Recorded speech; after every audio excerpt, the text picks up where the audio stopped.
जी सत श्री अकाल जी सारिਆਂ ਨੂੰ ਹਾਜ਼ਰ ਪ੍ਰੀਤਨਾਮਾ ਦੇ ਮੰਚ ਤੇ ਸਵਾਗਤ ਹੈ ਤੁਹਾਡਾ ਸਾਰਿਆਂ ਦਾ ਇਸ ਮੰਚ ਦੇ ਉੱਪਰ ਫਿਰ ਉਹੀ ਵਿਸ਼ਾ ਹੈਗਾ ਪਰ ਬੇਅੰਤ ਕੌਰ ਜੀ ਵਾਲਾ ਤੇ ਲਵਪ੍ਰੀਤ ਸਿੰਘ ਲਾਡੀ ਜੀ ਵਾਲਾ ਲੇਕਿਨ ਅੱਜ ਅਸੀਂ ਉਹਨਾਂ ਕਿਸੇ ਵੀ ਪੱਖ ਤੇ ਉੱਪਰ ਇਲਜ਼ਾਮ ਲਗਾਉਣ ਲਈ ਨਹੀਂ ਜੁੜੇ ਤੁਹਾਡੇ ਸਾਰਿਆਂ ਸਾਹਮਣੇ ਅਸੀਂ ਇੱਕ ਚਰਚਾ ਲੈ ਕੇ ਜੁੜੇ ਹਾਂ कि अजिहे केस दोबारा ना हो जिवें कि तुहानूं सारिआं नूं पता है कि इस वक्त लवप्रीत लाडी बरनाला निवासी ते बेअंत कौर कैनेडा जिन्हां दा केस अजकल बहुत ही ज़्यादा चर्चा का विषय है ते इस केस दे नाल नाल बहुत सारे केस जिहड़े हन बहु गिनती विच आपां कोल कोई गिनती नहीं है कि किन्ने 100 है 200 है बहुत सारी तादाद विच कैनेडा ਆਸਟ੍ਰੇਲੀਆ यूके USA सारे ही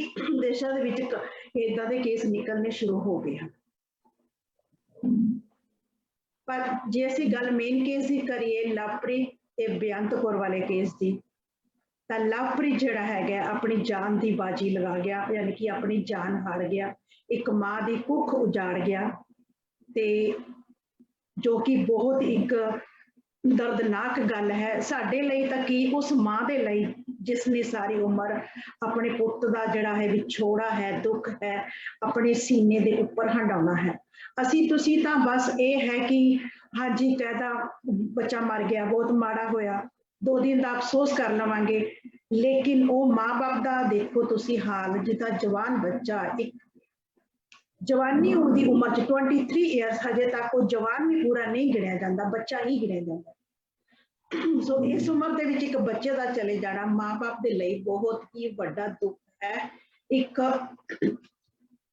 कह लो तो मैं सुनने में आया है कि उन्होंने जिहड़ी माता जी ने गुरप्रीत जी दे उन्होंने एक कंडीशन जिहड़ी हैगी है हैल्थ कंडीशन बहुत ही क्रिटिकल जी बनी हुई है क्योंकि बच्चे का विछोड़ा सहना कोई आसान नहीं होता सो अज असी इस मंच ते जुड़े हाँ इस लई ना तो लड़की ते इल्जाम लगाउण लई ना ही लड़के ते इल्जाम लगाउण लई असी जुड़े हाँ कि फिर किसी माँ का पुत्र ना विछड़े फिर किसी का माँ का पुत्र दुनिया तो ना जावे सुचेत करन लई कि अजिहा होया क्यों अजिहा क्यों हो रहा है इन्ने सारे जिहड़े केस निकल रहे हैं लवप्रीत वर्गे बेअंत कौर वर्गियां कुड़ियां एक सब क्यों हो रहा है इहदी असल वजह की है ते इनू होण तों किवें रोकिया जा सकता है सो इस विषय दे विच तुसीं जद कोई भी अपना विचार देना चाहते हो कमेंट राही या कॉल राही 2013124180 सारिਆਂ ਨੂੰ पता है तुसी जुड़ सकते हो अगर कमेंट राही देना चाहते हो कमेंट राही दे सकते हो ते प्रोग्राम स्टार्ट होने तो पहला ही मैं तुहानू रिक्वेस्ट करदी हां कि प्रोग्राम शेयर भी करना जरूर ताकि असी साडे इस प्रोग्राम का जिहड़ा मकसद है पब्लिक नू पेरेंट्स नू बच्चियां नू सुचेत करना वो सारे जिहड़े ने इस प्रोग्राम नू देख सकण ते वध तो वध इस प्रोग्राम का फायदा भी उठा सकण ते अपनी राय विचार विमर्श भी साडे नाल सांझे कर सकण सो पहला तो असी अपने मेहमानां दे नाल तुहाडी मुलाकात करवांदे हां साडे नाल इस मंच ते हाजिर ने सरदार गुर इकबाल सिंह बराड़ जी जो इंडोस टीवी आस्ट्रेलिया के होस्ट हैं इस इलावा महिंदरपाल सिंह लोंबा जी सोशल एक्टिविस्ट ने पंजाब दे विच लुधियाना दे विच ते बड़े ही फेमस ने इस मनप्रीत कौर धामी जी जिहड़े कि रेडियो पंजाब इंडिया रेडियो के होस्ट ने लंडन तो नाल ही नाल साडे नाल अज जुड़े हैं रमन चांदी जी जिहड़े आम पार्टी दे लीडर हैं लुधियाना तो इस तो इलावा एडवोकेट गुरप्रीत सिंह भट्टी जिहड़े खन्ना तो हैं ये सारियां ही शख्सियतां बड़ियां सूझवान हैं ते बड़े अच्छे विचार दियां मालक हैं सो असीं इन्हां दे नाल गलबात करांगे ते रेडियो भी है टीवी है एडवोकेट भी जिहदे ते एक्टिविस्ट भी ने सोशल वर्कर भी ने ते साडे नाल इस वक्त आम पार्टी के लीडर भी ने सो सारियां शख्सियतां जिहड़ियां ने वक्को वक्रे फील्ड विचों ने ते इन्हां दे की विचार हैं अजिहा क्यों होया क्यों नहीं होना क्यों इनू रोकिया जा सकता है किस तरह आप पेरेंट्स नू सुचेत कर सकते हाँ बच्चों नू सुचेत कर सकते हाँ ਅਗਾਂਹ ਕਰ ਸਕਦੇ ਹਾਂ, ਇਹਨਾਂ ਨਾਲ ਗੱਲਬਾਤ ਕਰਾਂਗੇ। ਸੋ ਪਹਿਲਾਂ ਅਸੀਂ ਸਾਰਿਆਂ ਦਾ ਸਵਾਗਤ ਕਰਦੇ ਹਾਂ। ਪਹਿਲਾਂ ਤਾਂ ਜੀ ਸਾਡੇ ਸਾਰੇ ਮਹਿਮਾਨਾਂ ਦਾ ਬਹੁਤ ਬਹੁਤ ਸ਼ੁਕਰੀਆ। ਸਤਿ ਸ਼੍ਰੀ ਅਕਾਲ ਪ੍ਰੀਤਨਾਮਾ ਟੀਮ ਵੱਲੋਂ ਤੇ ਸਾਡੇ ਸਾਰੇ ਦਰਸ਼ਕਾਂ ਵੱਲੋਂ ਆਪ ਸਭ ਦਾ ਬਹੁਤ ਸਵਾਗਤ ਹੈ। ਸਤਿ ਸ਼੍ਰੀ ਅਕਾਲ ਜੀ, ਧੰਨਵਾਦ।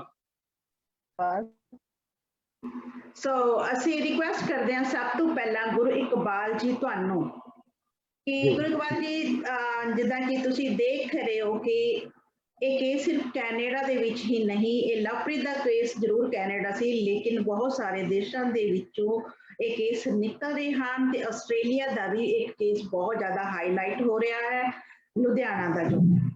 ਸੋ ਮੈਂ ਤੁਹਾਡੇ ਨਾਲ ਸਿੱਧੀ ਆਉਂਦੀ ਹਾਂ ਕਿ ਲਵਪ੍ਰੀਤ ਦਾ ਜਿਹੜਾ ਕੇਸ ਹੋਇਆ ਹੈ, ਪੰਜਾਬ ਦਾ ਮੀਡੀਆ ਜੋ ਕੁਝ ਵੀ ਇਲਜ਼ਾਮ ਲਗਾਵੇ ਆਪਾਂ ਉਸ ਚੀਜ਼ ਤੇ ਨਹੀਂ ਜਾਣਾ, ਆਪਾਂ ਸੱਚਾਈ ਦੇ ਉੱਪਰ ਜਾਣਾ ਹੈ ਕਿ ਇਹਦੇ ਵਿੱਚ ਅਸਲ ਜ਼ਿੰਮੇਵਾਰੀ ਕਿਸ ਦੀ ਆਉਂਦੀ ਹੈ, ਅਜਿਹਾ ਕਿਉਂ ਹੋਇਆ। ਦੇਖੋ ਜੀ, ਪਹਿਲਾਂ ਤਾਂ ਮੈਂ ਪ੍ਰੀਤਨਾਮਾ ਦੇਖ ਰਹੇ ਸਾਰੇ ਹੀ ਦੇਸ਼ ਵਿਦੇਸ਼ ਦੇ ਵਿੱਚ ਬੈਠੇ ਹੋਏ ਦਰਸ਼ਕਾਂ ਦਾ ਸਵਾਗਤ ਵੀ ਕਰਦਾ ਤੇ ਨਾਲ ਹੀ ਨਾਲ ਉਹਨਾਂ ਨੂੰ ਫਤਿਹ ਅਰਜ਼ ਕਰਦਾ। ਵਾਹਿਗੁਰੂ ਜੀ ਕਾ ਖਾਲਸਾ, ਵਾਹਿਗੁਰੂ ਜੀ ਕੀ ਫਤਿਹ। ਸੋ ਉਸ ਤੋਂ ਬਾਅਦ ਜਿਸ ਤਰ੍ਹਾਂ ਇਸ ਜੋ ਪ੍ਰੋਗਰਾਮ ਦਾ ਪੂਰਾ ਸਾਰਾਂਸ਼ ਹੈ ਉਸ ਦੇ ਅਕੋਰਡਿੰਗ ਜੇ ਆਪਾਂ ਗੱਲ ਕਰੀਏ, ਤੁਹਾਡੇ ਸਵਾਲ ਦੇ ਹਿਸਾਬ ਨਾਲ ਗੱਲ ਕਰੀਏ ਤਾਂ ਮੈਂ ਥੋੜਾ ਜਿਹਾ ਪਿੱਛੇ ਜਾਣਾ ਚਾਹੁੰਦਾ ਕਿ ਆਖਰ ਪ੍ਰਵਾਸ ਕੀਤਾ ਕਿਉਂ ਜਾਂਦਾ। ਪ੍ਰਵਾਸ ਦੀ ਜਦੋਂ ਆਪਾਂ ਗੱਲ ਕਰਦੇ ਹਾਂ ਤਾਂ ਪ੍ਰਵਾਸ ਕੋਈ ਅੱਜ ਤੋਂ ਨਹੀਂ ਸ਼ੁਰੂ ਹੋਇਆ। ਪ੍ਰਵਾਸ ਮਤਲਬ ਆਜ਼ਾਦੀ ਤੋਂ ਪਹਿਲਾਂ, ਆਪਾਂ ਆਜ਼ਾਦੀ ਤੋਂ ਲੈ ਕੇ ਗੱਲ ਕਰ ਸਕਦੇ ਕਿ ਪ੍ਰਵਾਸ ਉਦੋਂ ਤੋਂ ਹੀ ਚੱਲਦਾ ਆ ਰਿਹਾ। ਉਦੋਂ ਪ੍ਰਵਾਸ ਦੇ ਕੁਝ ਮਾਇਨੇ ਹੋਰ ਸੀ ਤੇ ਅੱਜ ਦੇ ਸਮੇਂ ਦੇ ਵਿੱਚ ਜਿਸ ਤਰ੍ਹਾਂ ਸਮਾਂ ਵੱਧਦਾ ਚਲਾ ਗਿਆ, ਜਿਸ ਤਰ੍ਹਾਂ ਸਮਾਂ ਆਪਣੀ ਗਤੀ ਨਾਲ ਚੱਲਦਾ ਗਿਆ ਤਾਂ ਇਸ ਪ੍ਰਵਾਸ ਦੇ ਜਿਹੜੇ ਮਾਇਨੇ ਆ ਉਹ ਬਦਲਦੇ ਗਏ। 47 ਦੇ ਵੇਲੇ ਜਾਂ ਉਸ ਤੋਂ ਪਹਿਲਾਂ ਦਾ ਜਿਹੜਾ ਪ੍ਰਵਾਸ ਸੀ ਉਹ ਦੇਸ਼ ਦੀ ਆਜ਼ਾਦੀ ਵਾਸਤੇ, ਸੰਘਰਸ਼ ਵਾਸਤੇ, ਪੜ੍ਹਾਈ ਵਾਸਤੇ ਸੀ।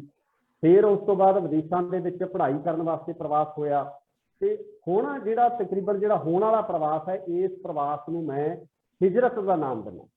ਹਿਜਰਤ ਮੈਂ ਕਿਉਂ ਕਹਿ ਰਿਹਾ ਕਿਉਂਕਿ ਸਾਡੇ ਪੰਜਾਬ ਦੇ ਵਿੱਚ ਜਾਂ ਭਾਰਤ ਦੇ ਵਿੱਚ ਜਿਸ ਤਰੀਕੇ ਨਾਲ ਜਿਹੜਾ ਲੋਕਤੰਤਰਿਕ ਜਿਹੜੇ ਵਿਸ਼ੇ ਆ ਜਾਂ ਲੋਕਤੰਤਰ ਦਾ ਜਿਸ ਤਰੀਕੇ ਨਾਲ ਘਾਣ ਕੀਤਾ ਜਾ ਰਿਹਾ, ਤਾਂ ਪੰਜਾਬ ਹੀ ਨਹੀਂ ਭਾਰਤ ਦੇ ਵੀ ਵੱਖ-ਵੱਖ ਹਿੱਸਿਆਂ ਤੋਂ ਜਿਹੜੇ ਲੋਕ ਆ ਉਹ ਵੱਖ-ਵੱਖ ਦੇਸ਼ਾਂ ਦੇ ਵਿੱਚ ਜਾਣ ਦੇ ਚਾਹਵਾਨ ਨਹੀਂ ਜਾਂ ਜਾ ਚੁੱਕੇ ਆ। ਸੋ ਇਸ ਕੇਸ ਦੇ ਵਿੱਚ ਇਸੇ ਲੜੀ ਤਹਿਤ ਜਿਹੜੀ ਕਿ ਕਾਫੀ ਲੰਬੇ ਸਮੇਂ ਤੋਂ ਚੱਲਦੀ ਆਉਂਦੀ ਹੈ, ਇਸੇ ਲੜੀ ਦੇ ਤਹਿਤ ਹੀ ਲਗਾਤਾਰ ਇਹ ਪ੍ਰਵਾਸ ਹੁੰਦਾ ਹੈ ਤੇ ਪ੍ਰਵਾਸ ਦੇ ਜਿਹੜੇ ਵੱਖ-ਵੱਖ ਜਿਹੜੇ ਉਹ ਸਿਸਟਮ ਬਦਲਦੇ ਗਏ ਆ। ਤੇ ਹੁਣ ਜਿਹੜਾ ਹੁਣ ਜਿਸ ਤਰੀਕੇ ਨਾਲ ਵਿਆਹ ਕਰਵਾ ਕੇ ਜਾਂ ਮੁੰਡਿਆਂ ਨੂੰ ਛੱਡ ਦਿੱਤਾ ਜਾਂਦਾ ਜਾਂ ਕੁੜੀਆਂ ਨੂੰ ਛੱਡ ਦਿੱਤਾ ਜਾਂਦਾ, ਕਿਉਂਕਿ ਇੱਥੇ ਜ਼ਿੰਮੇਵਾਰ ਦੋਵੇਂ ਹੀ, ਚਾਹੇ ਉਹ ਮੁੰਡਾ ਕੁੜੀ ਨੂੰ ਛੱਡੇ ਚਾਹੇ ਕੁੜੀ ਮੁੰਡੇ ਨੂੰ ਛੱਡੇ, ਤਾਂ ਉਹਦੇ ਵਿੱਚ ਜਿਹੜੀ ਹੁਣ ਸਿਸਟਮ ਚੱਲ ਰਿਹਾ, ਇਸ ਸਿਸਟਮ ਦੇ ਵਿੱਚ ਬੱਚੇ ਪੂਰੀ ਤਰ੍ਹਾਂ ਨਾਲ ਬਾਲਗ ਵੀ ਨਹੀਂ ਹੁੰਦੇ, ਉਹਨਾਂ ਨੂੰ ਵਿਆਹ ਦੇ ਮੀਨਿੰਗ ਦੀ ਸਮਝ ਨਹੀਂ ਆਉਂਦੇ, ਉਹਨਾਂ ਨੂੰ ਇਸ ਰਿਸ਼ਤੇ ਨੂੰ ਨਿਭਾਉਣ ਦਾ, ਇਸ ਰਿਸ਼ਤੇ ਨੂੰ ਸਮਝਣ ਦਾ, ਇਸ ਰਿਸ਼ਤੇ ਨੂੰ ਅੱਗੇ ਲਿਜਾਣ ਦਾ ਜਿਹੜਾ ਕੋਈ ਸਿਸਟਮ ਸਮਝ ਨਹੀਂ ਆਉਂਦਾ। ਕੱਚੀ ਜੀ ਉਮਰ ਦੇ ਵਿੱਚ ਉਹਨਾਂ ਦੀਆਂ 4 ਲਾਵਾਂ ਜਾਂ ਫੇਰੇ ਕਰਵਾ ਦਿੱਤੇ ਜਾਂਦੇ ਆ। ਉਸ ਫੇਰੇ ਕਰਵਾਉਣ ਤੋਂ ਬਾਅਦ ਜਦੋਂ ਉਹ ਵਿਦੇਸ਼ ਦੀ ਧਰਤੀ ਦੇ ਉੱਤੇ ਕਿਸੇ ਵੀ ਕੰਟਰੀ ਦੇ ਵਿੱਚ ਪਹੁੰਚਦੇ ਆ ਤਾਂ ਉੱਥੋਂ ਦੇ ਸਿਸਟਮ ਦੇ ਅਨੁਸਾਰ, ਕਿਉਂਕਿ ਪੰਜਾਬ ਦੇ ਵਿੱਚੋਂ ਬੰਦਸ਼ਾਂ ਦੇ ਵਿੱਚੋਂ ਲੰਘੇ ਹੁੰਦੇ ਆ, ਪੰਜਾਬ ਦੇ ਵਿੱਚ ਮਾਂ ਪਿਓ ਦੇ ਇੱਕ ਕਹਿ ਲਓ ਵੀ ਖੰਭਾਂ ਦੇ ਥੱਲੇ ਉਹਨਾਂ ਨੇ ਉਡਾਰੀਆਂ ਭਰੀਆਂ ਹੁੰਦੀਆਂ, ਮਾਂ ਪਿਓ ਦੀ ਦੇਖ ਰੇਖ ਦੇ ਵਿੱਚ ਉਹ ਚੱਲੇ ਵੇ ਹੁੰਦੇ ਆ। ਜਦੋਂ ਬਾਹਰਲੇ ਦੇਸ਼ਾਂ ਦੇ ਵਿੱਚ ਖੁੱਲ੍ਹ ਨੂੰ ਮਾਣਦੇ ਆ, ਆਜ਼ਾਦੀ ਨੂੰ ਮਾਣਦੇ ਆ ਤੇ ਕਿਤੇ ਨਾ ਕਿਤੇ ਉਸ ਆਜ਼ਾਦੀ ਦੇ ਦੌਰਾਨ ਜਿਹੜੇ ਸ਼ਿਕਾਰੀ ਲੋਕ ਨੇ, ਜਿਹੜੇ ਕਿ ਪਹਿਲਾਂ ਹੀ ਇਸ ਤਾਕ ਦੇ ਵਿੱਚ ਬੈਠੇ ਹੁੰਦੇ ਆ ਕਿ ਕੱਚੀ ਉਮਰ ਦੇ ਬੱਚੇ ਆਉਣ ਤੇ ਉਹਨਾਂ ਨੂੰ ਆਪਣਾ ਸ਼ਿਕਾਰ ਬਣਾਇਆ ਜਾਵੇ, ਉਹ ਲੋਕ ਇਹਨਾਂ ਨੂੰ ਦਬੋਚ ਲੈਂਦੇ ਆ। ਤੇ ਇਸੇ ਤਰ੍ਹਾਂ ਦਾ ਹੀ ਇਹ ਜਿਹੜਾ ਸਾਰਾ ਸਿਸਟਮ ਚੱਲਦਾ ਆ। ਸ਼ਿਕਾਰੀ ਜਿਹੜੇ ਵਿਦੇਸ਼ਾਂ ਦੇ ਵਿੱਚ ਬੈਠੇ ਹੋਏ ਲੋਕ ਵੀ ਇਹਨਾਂ ਨੂੰ ਦਬੋਚਦੇ ਆ ਤੇ ਕਈ ਵਾਰ ਸ਼ਿਕਾਰੀ ਖੁਦ ਸ਼ਿਕਾਰ ਕਰਨ ਵਾਸਤੇ ਭਾਰਤ ਦੇ ਵਿੱਚ ਜਾਂਦਾ ਹੈ ਤੇ ਭਾਰਤ ਦੇ ਵਿੱਚੋਂ ਜਿਹੜੇ ਬੱਚੇ ਬਾਹਰ ਜਾਣਾ ਚਾਹੁੰਦੇ ਆ, ਚਾਹੇ ਮੁੰਡਾ ਚਾਹੇ ਕੁੜੀ ਆ, ਉੱਥੇ ਵੀ ਇਸ ਤਰ੍ਹਾਂ ਦੇ ਸ਼ਿਕਾਰ ਕੀਤੇ ਜਾਂਦੇ ਆ। ਮੈਂ ਸਮਝਦਾ ਕਿ ਇਸ ਚੀਜ਼ ਦਾ ਸਭ ਤੋਂ ਵੱਡਾ ਜ਼ਿੰਮੇਵਾਰ ਸਾਡਾ ਸਿਸਟਮ ਹੈ, ਸਾਡਾ ਤੰਤਰ ਹੈ, ਸਾਡੀਆਂ ਸਰਕਾਰਾਂ।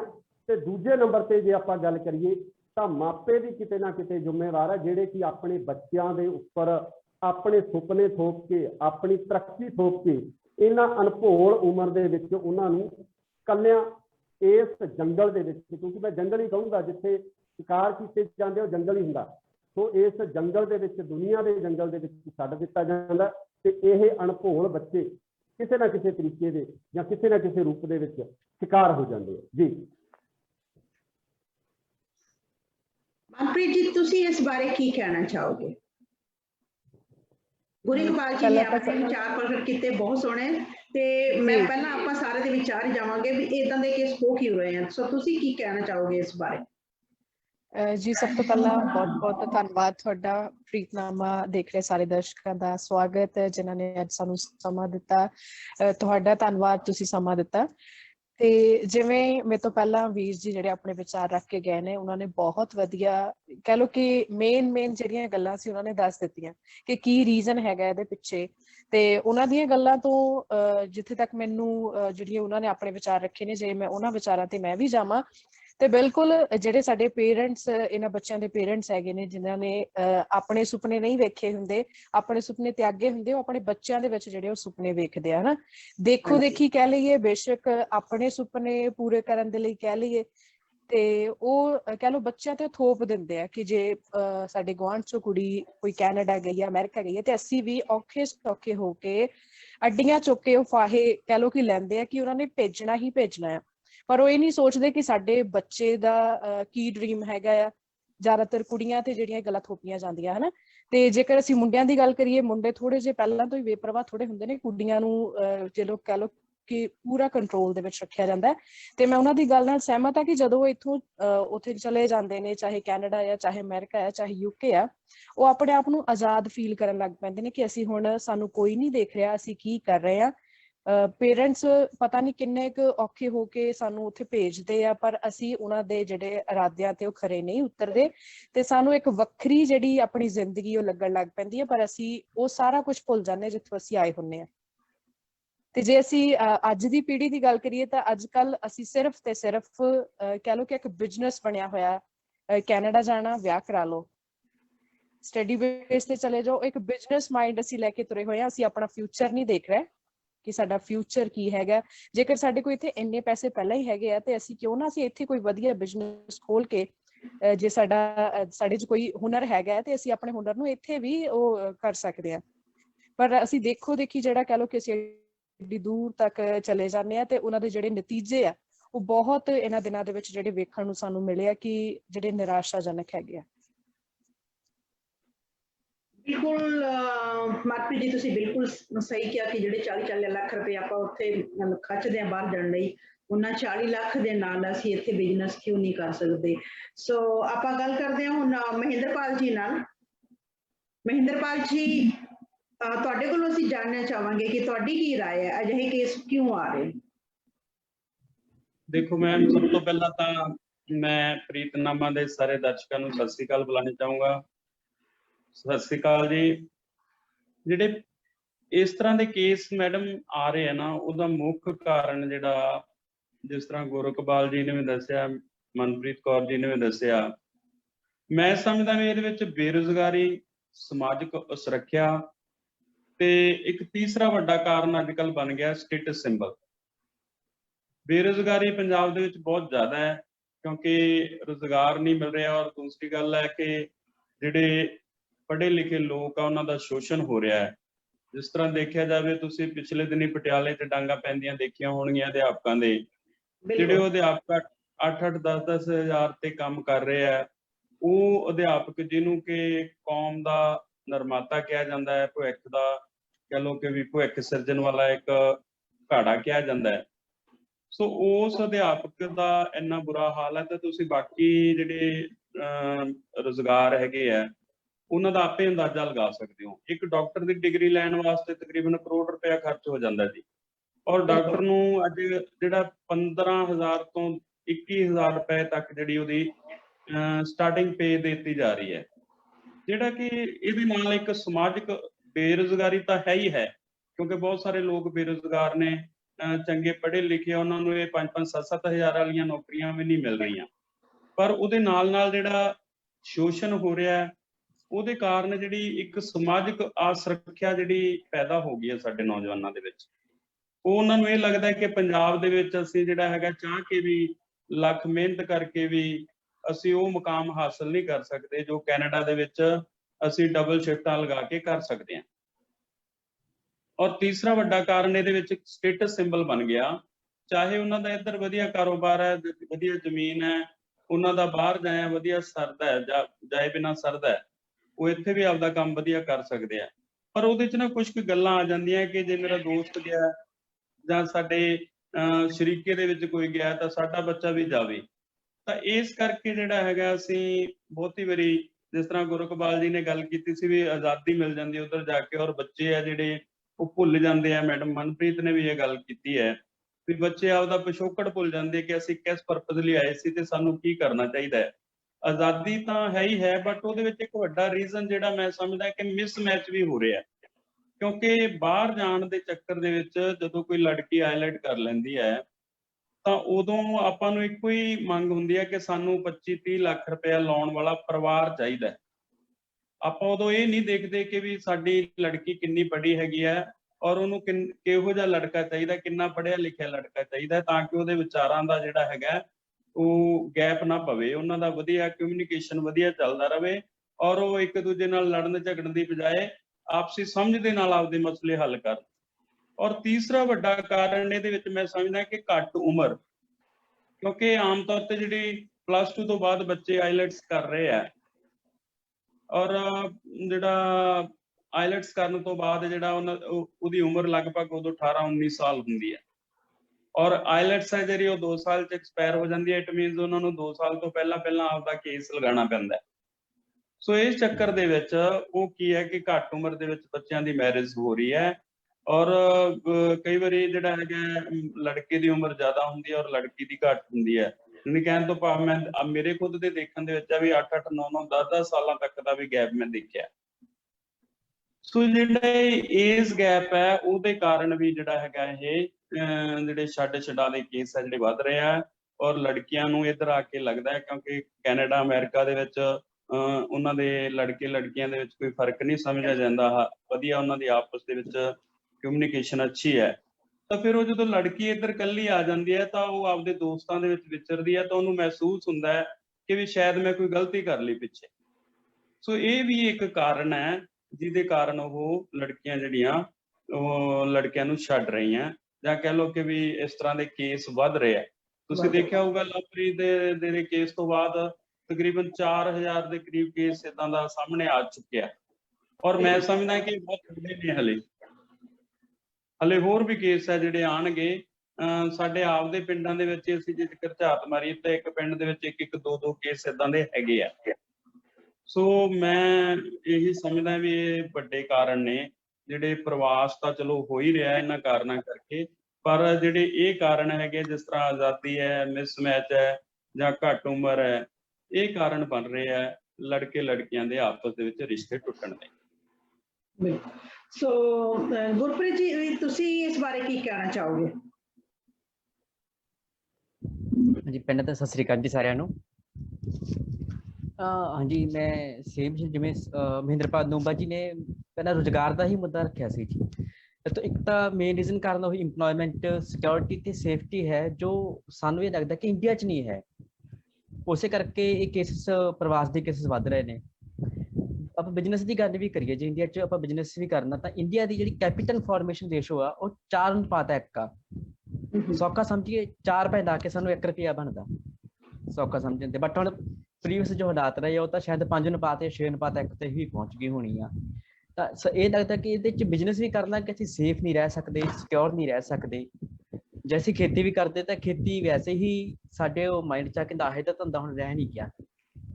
ਕਾਫੀ ਖਿੱਚਾ ਜੋ ਸਾਨੂੰ ਵਿਦੇਸ਼ਾਂ ਵੱਲ ਜਾ ਰਹੀ ਆ। ਹੁਣ ਸੇਮ ਇਹਨਾਂ ਕੇਸਿਸ ਦੀ ਗੱਲ ਕਰੀਏ, ਮੇਰੇ ਕੋਲ ਕਾਫੀ ਕੇਸਿਸ ਨੇ ਇਸ ਤਰ੍ਹਾਂ ਦੇ ਜੋ ਮੇਰੇ ਕੋਲ ਆਉਂਦੇ ਨੇ।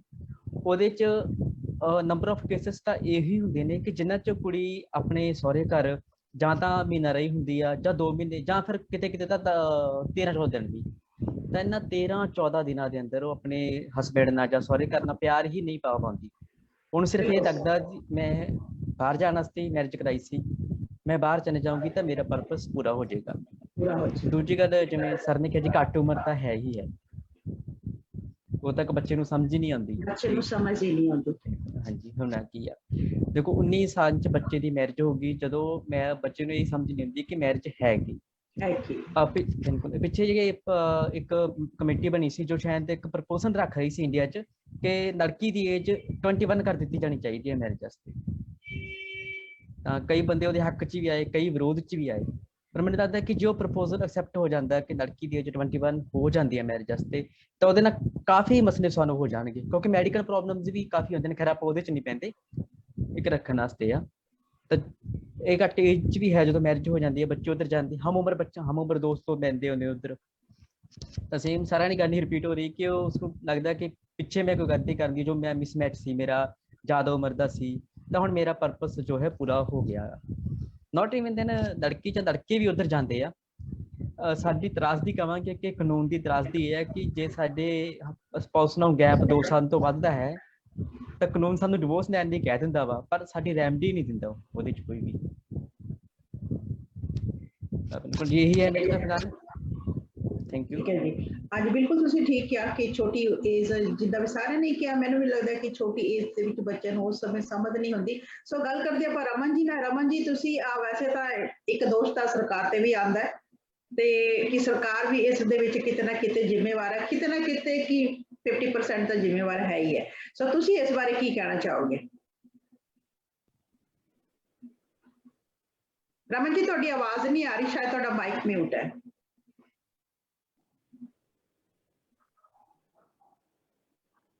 ਹੈਲੋ, ਹੁਣ ਠੀਕ ਹੈ। ਹਾਂਜੀ ਆ ਰਹੀ ਹੈ ਆਵਾਜ਼ ਜੀ? ਹਾਂਜੀ, ਸਤਿ ਸ਼੍ਰੀ ਅਕਾਲ ਜੀ ਸਾਰਿਆਂ ਨੂੰ।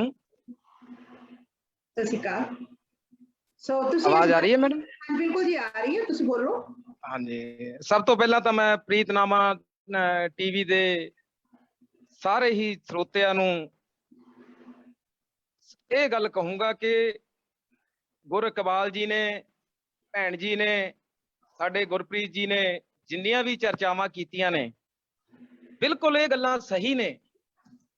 ਪਰ ਮੇਰਾ ਜੋ ਮੰਨਣਾ ਹੈ ਕਿ ਜਿਵੇਂ ਗੁਰ ਇਕਬਾਲ ਜੀ ਨੇ ਦੱਸਿਆ ਸੀਗਾ ਕਿ ਆਜ਼ਾਦੀ ਤੋਂ ਬਾਅਦ, ਆਜ਼ਾਦੀ ਤੋਂ ਪਹਿਲਾਂ ਤੋਂ ਹੀ, ਬਾਅਦ ਨਹੀਂ, ਆਜ਼ਾਦੀ ਤੋਂ ਪਹਿਲਾਂ ਹੀ ਜੋ ਲੋਕ ਨੇ ਸਾਡੇ ਪੰਜਾਬੀ, ਵੈਸੇ ਤਾਂ ਸਾਰੇ ਭਾਰਤ 'ਚ ਹੀ ਜਾ ਰਹੇ ਨੇ, ਜੋ ਪੰਜਾਬੀ ਲੋਕ ਨੇ ਬਾਹਰ ਜਾਣ ਦੀਆਂ ਜਿਹੜੀਆਂ ਇੱਛਾਵਾਂ ਨੇ ਦਿਨੋਂ ਦਿਨ ਵੱਧਦੀਆਂ ਜਾ ਰਹੀਆਂ ਨੇ।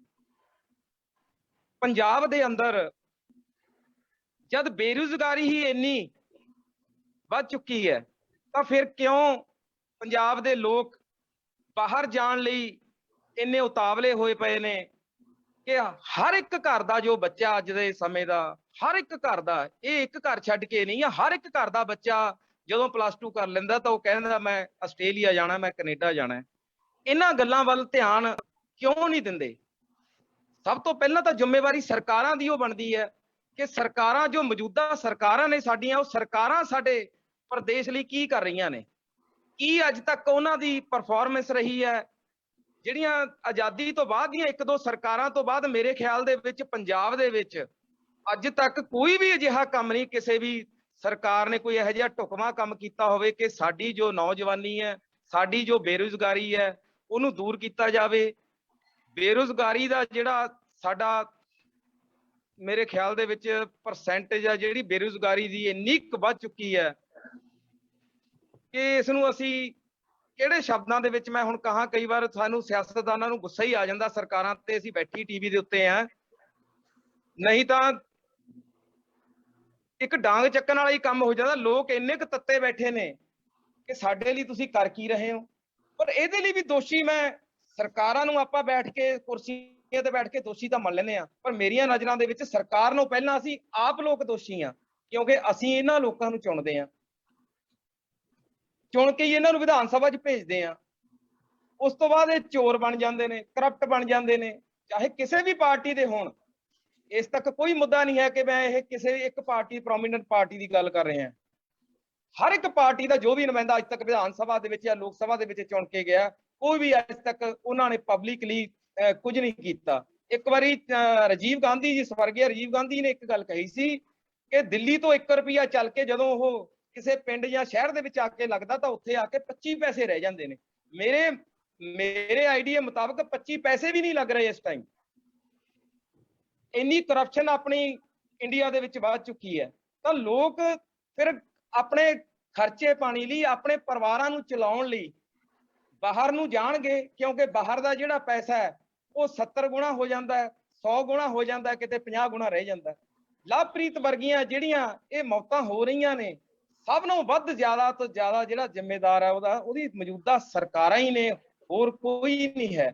ਪਰਿਵਾਰਾਂ ਦੇ ਜੋ ਮਾਂ-ਬਾਪ ਨੇ, ਉਹਨਾਂ ਮਾਂ-ਬਾਪ ਨੂੰ ਸੋਚਣ ਲਈ ਮਜਬੂਰ ਹੋਣਾ ਪੈਂਦਾ ਹੈ ਕਿ ਜਦੋਂ ਬੱਚਾ +2 ਕਰ ਲੈਂਦਾ ਜਾਂ ਜਵਾਨੀ ਦੇ ਵਿੱਚ ਜਵਾਨੀ ਦੀ ਦਹਲੀਜ਼ ਤੇ ਆ ਕੇ ਬਹਿ ਜਾਂਦਾ ਹੈ, ਲੜਕੀਆਂ ਵਾਲੇ ਮਾਂ-ਬਾਪ ਉਹਨਾਂ ਦੇ ਵਿਆਹ ਬਾਰੇ ਸੋਚਣ ਲੱਗ ਜਾਂਦੇ ਨੇ, ਔਰ ਮੁੰਡਿਆਂ ਵਾਲੇ ਇਹ ਗੱਲਾਂ ਸੋਚਣ ਲੱਗ ਜਾਂਦੇ ਨੇ ਕਿ ਅਸੀਂ ਆਪਣੇ ਬੱਚੇ ਨੂੰ ਸੈੱਟ ਕਰਨਾ ਹੈ, ਜੇ ਇਹ ਕਮਾਊਗਾ, ਕੁਝ ਕੰਮ ਨੌਕਰੀ ਧੰਦਾ ਕਰੂਗਾ, ਕੋਈ ਕੰਮ ਕਰੂਗਾ ਤਾਂ ਅਸੀਂ ਇਹਦਾ ਵਿਆਹ ਕਰੀਏ।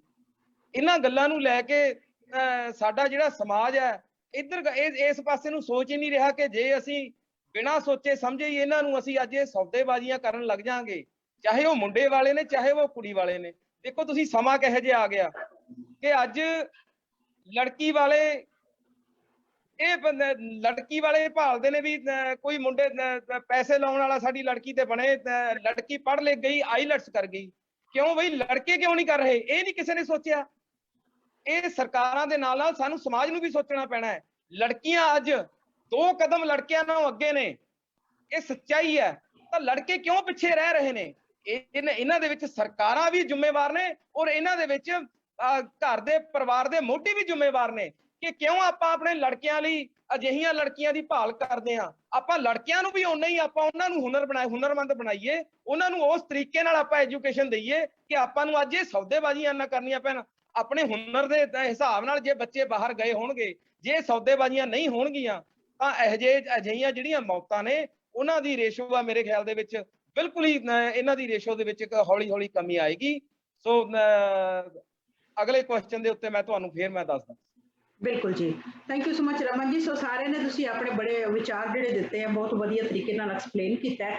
ਸਾਡੇ ਨਾਲ ਪਾਕਿਸਤਾਨ ਤੋਂ ਫਰਹਾਦ ਇਕਬਾਲ ਜੀ ਨੇ ਜਿਹੜੇ ਕਹਿ ਰਹੇ ਨੇ ਕਿ ਇਸ ਸਭ ਦੇ ਪਿੱਛੇ ਬੇਰੁਜ਼ਗਾਰੀ ਨਾਲੋਂ ਜ਼ਿਆਦਾ ਅਸੀਂ ਲੋਕ ਜ਼ਿੰਮੇਵਾਰ ਹਾਂ, ਜਿਹੜੇ ਅਸੀਂ ਵਿਦੇਸ਼ਾਂ ਦੇ ਵਿੱਚ ਬੈਠੇ ਹਾਂ, ਕਿਉਂਕਿ ਅਸੀਂ ਜਿਹੜੇ ਉੱਥੇ ਜਾ ਕੇ ਆਪਣੇ ਦੇਸ਼ ਕੰਟਰੀ ਦੇ ਵਿੱਚ, ਆਪਣੇ ਮੁਲਕਾਂ ਦੇ ਵਿੱਚ ਅਸੀਂ ਵੱਧ ਚੜ ਕੇ ਪ੍ਰਦਰਸ਼ਨ ਕਰਦੇ ਹਾਂ ਕਿ ਸਾਡੇ ਕੋਲ ਬਹੁਤ ਪੈਸਾ ਹੈਗਾ। ਸੋ ਹਾਂਜੀ ਗੁਰੂ ਇਕਬਾਲ ਜੀ, ਤੁਸੀਂ ਕੁਝ ਕਹਿਣਾ ਚਾਹੁੰਦੇ ਹੋ? ਹਾਂਜੀ ਹਾਂਜੀ ਬਿਲਕੁਲ, ਮੈਂ ਤਕਰੀਬਨ ਸਾਰਿਆਂ ਨਾਲ ਸਹਿਮਤ ਹਾਂ, ਬਟ ਇੱਥੇ ਮੈਂ ਇੱਕ ਗੱਲ ਹੋਰ ਕਹਿਣੀ ਚਾਹੁੰਦਾ ਕਿ ਇਹ ਇਕੱਲਾ ਨਵਾਂ ਕੇਸ ਨਹੀਂ ਹੈਗਾ। ਜੇ ਆਪਾਂ ਇਹ ਗੱਲ ਕਰਦੇ ਕਿ ਲਵਪ੍ਰੀਤ ਨੇ ਖੁਦਕੁਸ਼ੀ ਕਰ ਲਈ ਜਾਂ ਹੁਣ ਇੱਕ ਕੁੜੀ ਨੇ ਧੋਖਾ ਦਿੱਤਾ, ਇਹ ਅੱਜ ਨਹੀਂ ਵਾਪਰਿਆ, ਇਹ ਬਹੁਤ ਪੁਰਾਣੇ ਸਮੇਂ ਤੋਂ ਵਾਪਰਦਾ ਆ ਰਿਹਾ। ਅੱਜ ਕਿਉਂਕਿ ਸਾਡੇ ਹੱਥ ਦੇ ਵਿੱਚ ਇੰਟਰਨੈਟ ਹੈ, ਸਾਡੇ ਹੱਥ ਦੇ ਵਿੱਚ ਮੋਬਾਈਲ ਹੈ, ਹਰ ਇੱਕ ਨੇ ਪੋਸਟਾਂ ਪਾਈਆਂ, ਹਰ ਇੱਕ ਨੇ ਉਸ ਦੀਆਂ ਵੀਡੀਓ ਸ਼ੇਅਰ ਕੀਤੀਆਂ, ਉਸਦੀ ਚੈਟ ਸ਼ੇਅਰ ਕੀਤੀ, ਇਸ ਕਰਕੇ ਇਸ ਮਸਲੇ ਨੂੰ ਜ਼ਿਆਦਾ ਤੂਲ ਮਿਲ ਰਿਹਾ। ਕੀ ਪੰਜਾਬ ਦੇ ਵਿੱਚ ਤੁਸੀਂ ਸਮਝਦੇ ਹੋ ਕਿ 85 ਦੇ ਵਿੱਚ ਜਾਂ 47 ਤੋਂ ਬਾਅਦ ਦਾ ਜਿਹੜਾ ਸਮਾਂ, ਆਜ਼ਾਦੀ ਤੋਂ ਬਾਅਦ ਦਾ ਜਿਹੜਾ ਸਮਾਂ, ਉਦੋਂ ਇਸ ਤਰ੍ਹਾਂ ਦੇ ਮਸਲੇ ਨਹੀਂ ਹੋਏ? ਉਦੋਂ ਵੀ ਇਸ ਤਰ੍ਹਾਂ ਦੇ ਮਸਲੇ ਹੋਏ, ਖੁਦਕੁਸ਼ੀਆਂ ਉਦੋਂ ਵੀ ਹੋਈਆਂ, ਉਦੋਂ ਵੀ ਸਾਡੇ ਪੰਜਾਬ ਦੀਆਂ ਧੀਆਂ ਇੱਥੇ ਰੋਂਦੀਆਂ ਰਹੀਆਂ। ਉਹਨਾਂ ਦੀਆਂ ਕੁੱਖਾਂ ਨੂੰ ਹਰੇ ਕਰਕੇ ਜਿਹੜੇ ਵਿਦੇਸ਼ੀ ਲੋਕ ਸੀ ਜਾਂ ਬਾਹਰ ਵਸਣ ਵਾਲੇ ਲੋਕ ਸੀ, ਉਹਨਾਂ ਦੀਆਂ ਕੁੱਖਾਂ ਹਰੀਆਂ ਕਰਕੇ ਉਹਨਾਂ ਦੇ ਸਰੀਰ ਨੂੰ ਹੰਢਾ ਕੇ ਵਾਪਸ ਪਰਤ ਜਾਂਦੇ ਸੀ ਤੇ ਫੇਰ ਕਦੇ ਪੰਜਾਬ ਨਹੀਂ ਪਰਤੇ। ਜੇ ਪੰਜਾਬ ਪਰਤੇ ਤਾਂ ਕਿਸੇ ਇਹੋ ਜਿਹੇ ਤਰੀਕੇ ਨਾਲ ਪਰਤੇ, ਹੋਰਨਾਂ ਦੇਸ਼ਾਂ ਰਾਹੀਂ ਉਹਨਾਂ ਨੇ ਐਂਟਰੀ ਕੀਤੀ, ਕਿਉਂਕਿ ਬਹੁਤ ਸਾਰੇ ਸਾਡੇ ਭਾਰਤ ਦੇ ਵਿੱਚ ਇਸ ਤਰ੍ਹਾਂ ਦੇ ਸਿਸਟਮ ਬਣਿਆ ਹੋਇਆ ਕਿ ਤੁਸੀਂ ਸਿੱਧੇ ਤਰੀਕੇ ਨਾਲ ਨਹੀਂ ਆਉਣਾ ਤਾਂ ਕਿਸੇ ਟੇਢੇ ਰਾਹੀਂ ਹੱਲ ਰਾਹੀਂ ਆ ਸਕਦੇ ਹੋ, ਤੇ ਉਹ ਹੱਲ ਜਿਹੜੇ ਸਾਡੇ ਏਜੰਟ ਆ ਉਹ ਸਾਰੇ ਦੱਸ ਦਿੰਦੇ ਆ। ਸੋ ਇਹ ਕੋਈ ਨਵੀਂ ਚੀਜ਼ ਨਹੀਂ ਹੈਗੀ ਕਿ ਜਿਸ ਤੇ ਆਪਾਂ ਇੰਨਾ ਉਸ ਬਖਲਾਟ ਦਿਖਾ ਰਹੇ ਹਾਂ ਜਾਂ ਹੋ ਰਿਹਾ। ਇਹ ਪਹਿਲਾਂ ਵੀ ਹੁੰਦਾ ਆਇਆ, ਪਹਿਲਾਂ ਸਿਰਫ ਇਹ ਸੀ ਕਿ ਇਹ ਚੀਜ਼ਾਂ ਲੋਕਾਂ ਦੇ ਸਾਹਮਣੇ ਨਹੀਂ ਆਉਂਦੀਆਂ ਸੀ, ਦੁਨੀਆ ਦੇ ਸਾਹਮਣੇ ਨਹੀਂ ਆਉਂਦੀਆਂ ਸੀ। ਅੱਜ ਜਿਸ ਤਰੀਕੇ ਨਾਲ ਸੋਸ਼ਲ ਮੀਡੀਆ ਦਾ ਚਲਣ ਵਧਿਆ, ਜਿਸ ਤਰੀਕੇ ਨਾਲ ਹਰ ਇੱਕ ਦੀ ਜੇਬ ਦੇ ਵਿੱਚ ਮੋਬਾਈਲ ਹੈ, ਉਸਨੇ ਇਸ ਚੀਜ਼ ਨੂੰ ਪੜ੍ਹਿਆ ਤੇ ਸਮਝਿਆ। ਅਗਲੀ ਗੱਲ ਮੈਂ ਕਰਨੀ ਚਾਹੁੰਦਾ ਕਿ ਜਿਸ ਤਰ੍ਹਾਂ ਭਾਈ ਸਾਹਿਬ ਨੇ ਗੱਲ ਕੀਤੀ ਹੈ ਕਿ ਮੁੰਡੇ ਪਿੱਛੇ ਆ ਜਾਂ ਮੁੰਡਿਆਂ ਨੂੰ ਪੜ੍ਹਾਇਆ, ਮੁੰਡੇ ਕਿਸੇ ਗੱਲੋਂ ਪਿੱਛੇ ਨਹੀਂ ਹੈਗੇ। ਮੁੰਡੇ ਵੀ ਆਈਲੈਟਸ ਕਰਕੇ ਬਾਹਰ ਜਾ ਰਹੇ ਆ ਤੇ ਵੱਡੀ ਗਿਣਤੀ ਦੇ ਵਿੱਚ ਜਾ ਰਹੇ ਆ। ਤੇ ਇੱਥੇ ਮੈਂ ਇਹ ਵੀ ਕਹਿਣਾ ਚਾਹੁੰਦਾ ਕਿ ਜਿਹੜਾ ਸਰਕਾਰੀ ਸਿਸਟਮ ਹੈ ਪੰਜਾਬ ਦੇ ਵਿੱਚ, ਸਰਕਾਰੀ ਤੰਤਰ ਹੈ, ਪਿਛਲੀ ਸਰਕਾਰ ਦੀ ਆਪਾਂ ਗੱਲ ਕਰੀਏ, ਉਹਨਾਂ ਨੇ ਸਿੱਖਿਆ ਨੀਤੀ ਦੇ ਵਿੱਚ ਇੱਕ ਇਹੋ ਜਿਹੀ ਚੀਜ਼ ਅਪਣਾਈ ਕਿ ਪੰਜਾਬ ਦੇ ਸਕੂਲਾਂ ਦੇ ਵਿੱਚੋਂ 10ਵੀਂ ਤੱਕ ਕਿਸੇ ਬੱਚੇ ਨੂੰ ਫੇਲ ਨਹੀਂ ਕੀਤਾ ਜਾਣਾ।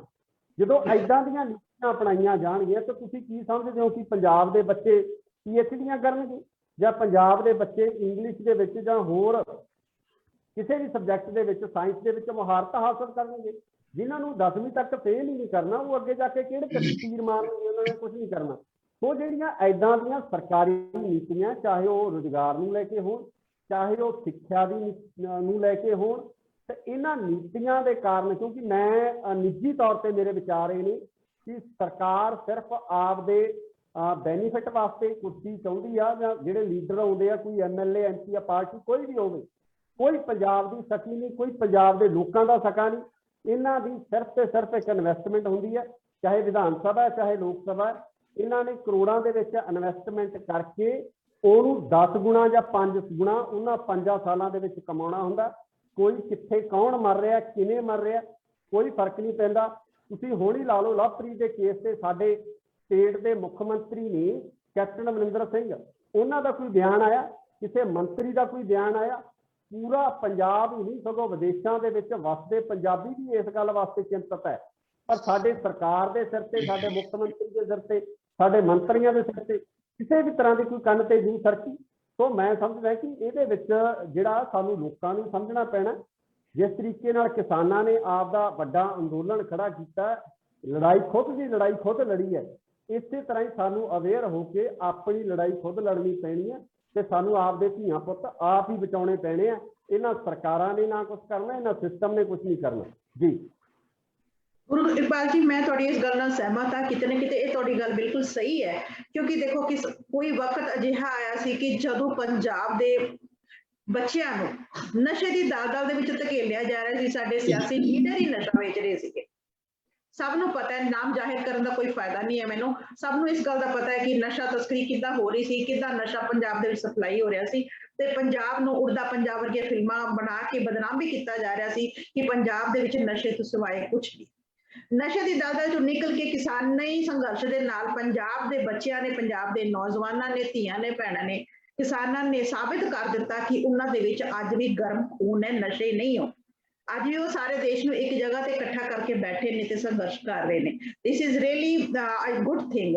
ਪਰ ਹੁਣ ਜੇ ਸੋਚੀਏ ਤਾਂ ਵਿਦੇਸ਼ਾਂ ਵਿੱਚ ਵਸਣਾ ਤੇ ਬੱਚਿਆਂ ਨੂੰ ਪੜ੍ਹਾਈ ਨਾ ਦੇਣਾ, ਇਹਦੇ ਵਿੱਚ ਵੀ ਜਿਵੇਂ ਕਹਿ ਲਓ ਕਿ ਇੱਕ ਸਿਆਸੀ ਚਾਲ ਹੀ ਨਜ਼ਰ ਆਉਂਦੀ ਹੈ ਕਿ ਕਿਸੇ ਨਾ ਕਿਸੇ ਤਰੀਕੇ ਨਾਲ ਪੰਜਾਬ ਖਾਲੀ ਹੀ ਕਰ ਦਿੱਤਾ ਜਾਵੇ। ਤੁਸੀਂ ਦੇਖੋ ਇਸ ਵਕਤ ਪੰਜਾਬ ਦੀ ਅਗਰ ਸਰਵੇਖਣ ਕੀਤਾ ਜਾਵੇ ਤਾਂ ਕੀਤਾ ਵੀ ਹੋਇਆ ਹੈ। ਬਿਲਕੁਲ 1 ਮਿੰਟ ਮੈਂ ਤੁਹਾਡੇ ਕੋਲ ਆ ਰਹੀ ਹਾਂ ਵੀਰ ਜੀ।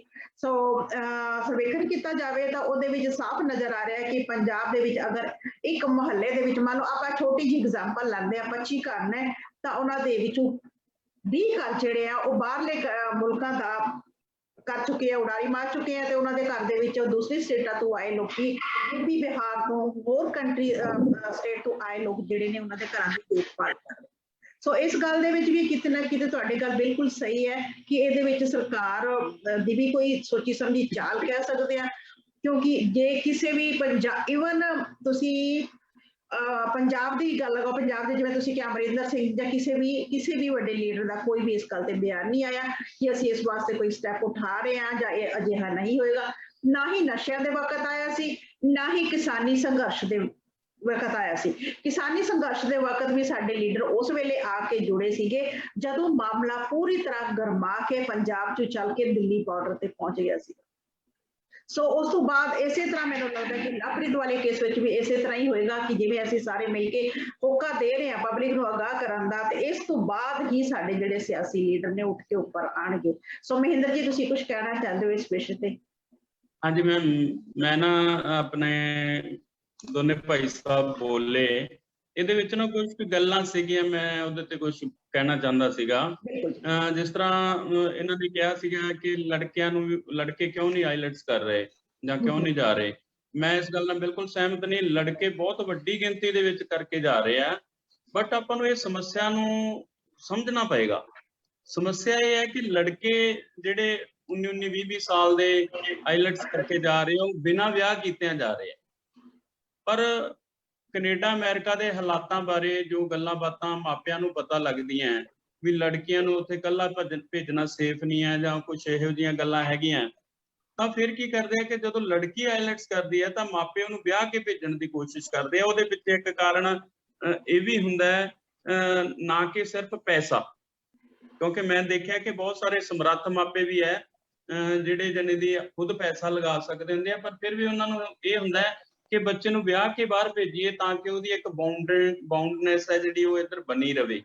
ਉਹਨੂੰ ਇਹ ਲੱਗੇ ਕਿ ਵੀ ਮੈਂ ਕਿਸੇ ਨਾਲ ਵਿਆਹੀ ਹੋਈ ਹਾਂ ਤੇ ਉਹ ਜਿਹੜਾ ਹੈ ਉਹ ਕਿਸੇ ਗਲਤ ਰਸਤੇ ਨਾ ਤੁਰੇ।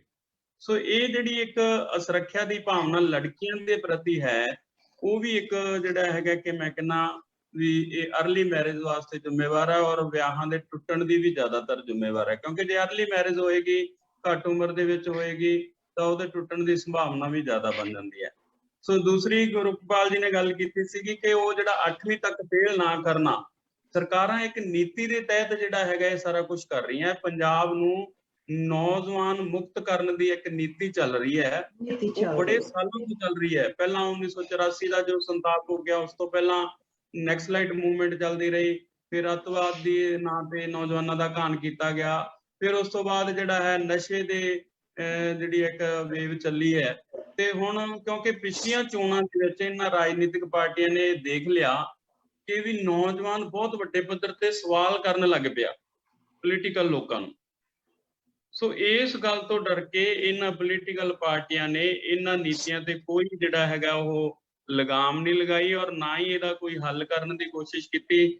ਮਾਈਗ੍ਰੇਸ਼ਨ ਨੂੰ ਰੋਕਣ ਦੀ ਕੋਸ਼ਿਸ਼ ਕਿਸੇ ਵੀ ਸਰਕਾਰ ਨੇ, ਨਾ ਕੇਂਦਰ ਸਰਕਾਰ ਨੇ, ਨਾ ਪੰਜਾਬ ਸਰਕਾਰ ਨੇ, ਨਾ ਹੁਣ ਦੀ ਨੇ, ਨਾ ਇਸ ਤੋਂ ਪਹਿਲਾਂ ਦੀ ਨੇ, ਕਿਸੇ ਨੇ ਨਹੀਂ ਕੀਤਾ।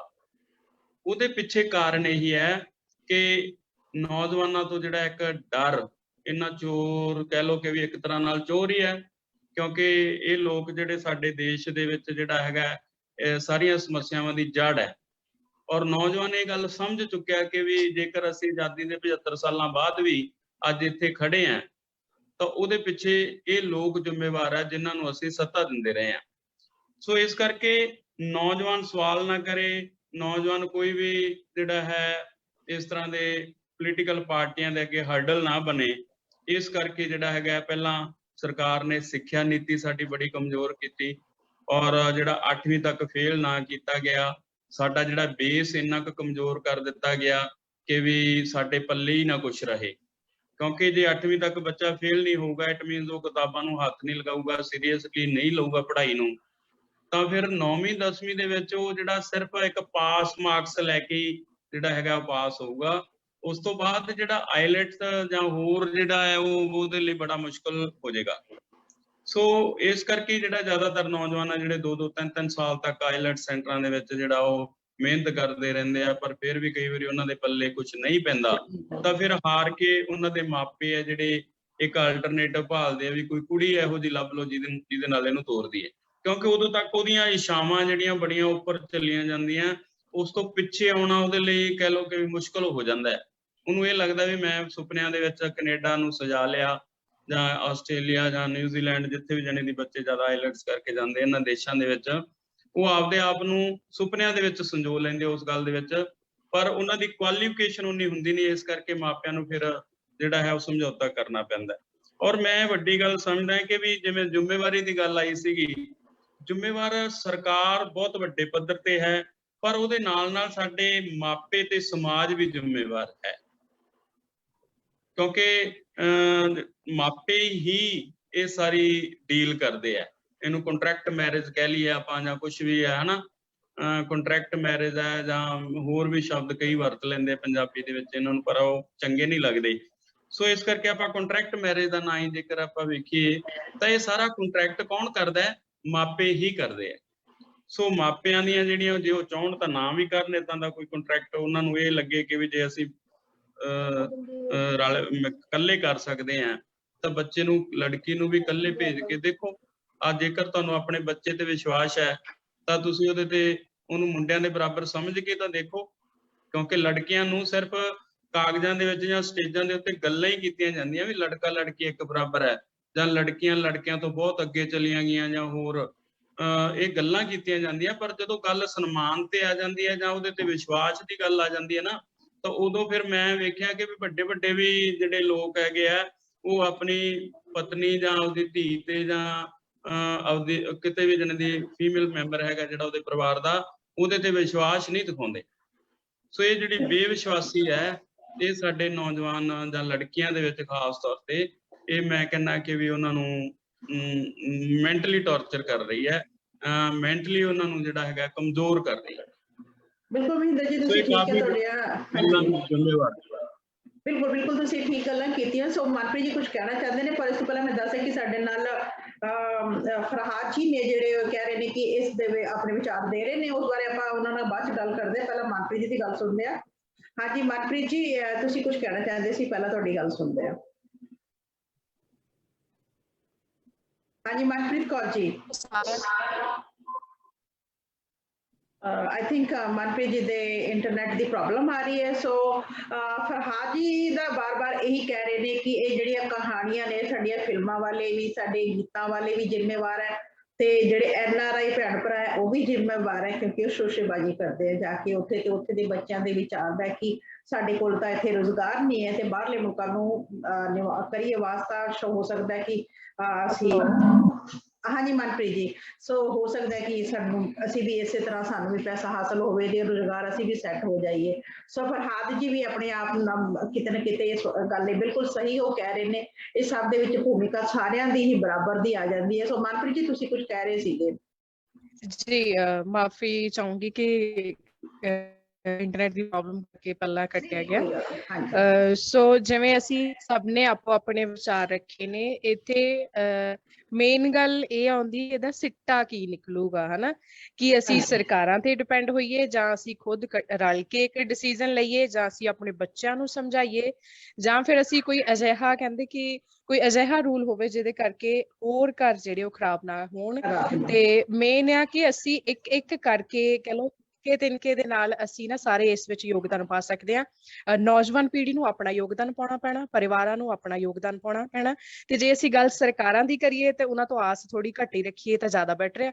बिकॉज असी हुण लॉकडाउन दे विच भी वेखिआ कि जिथे सानूं सिੱਖਿਆ दी लोड़ सी तां स्कूल बंद सी तां शराब दे जिहड़े ठेके ओह खुੱਲੇ होए सी।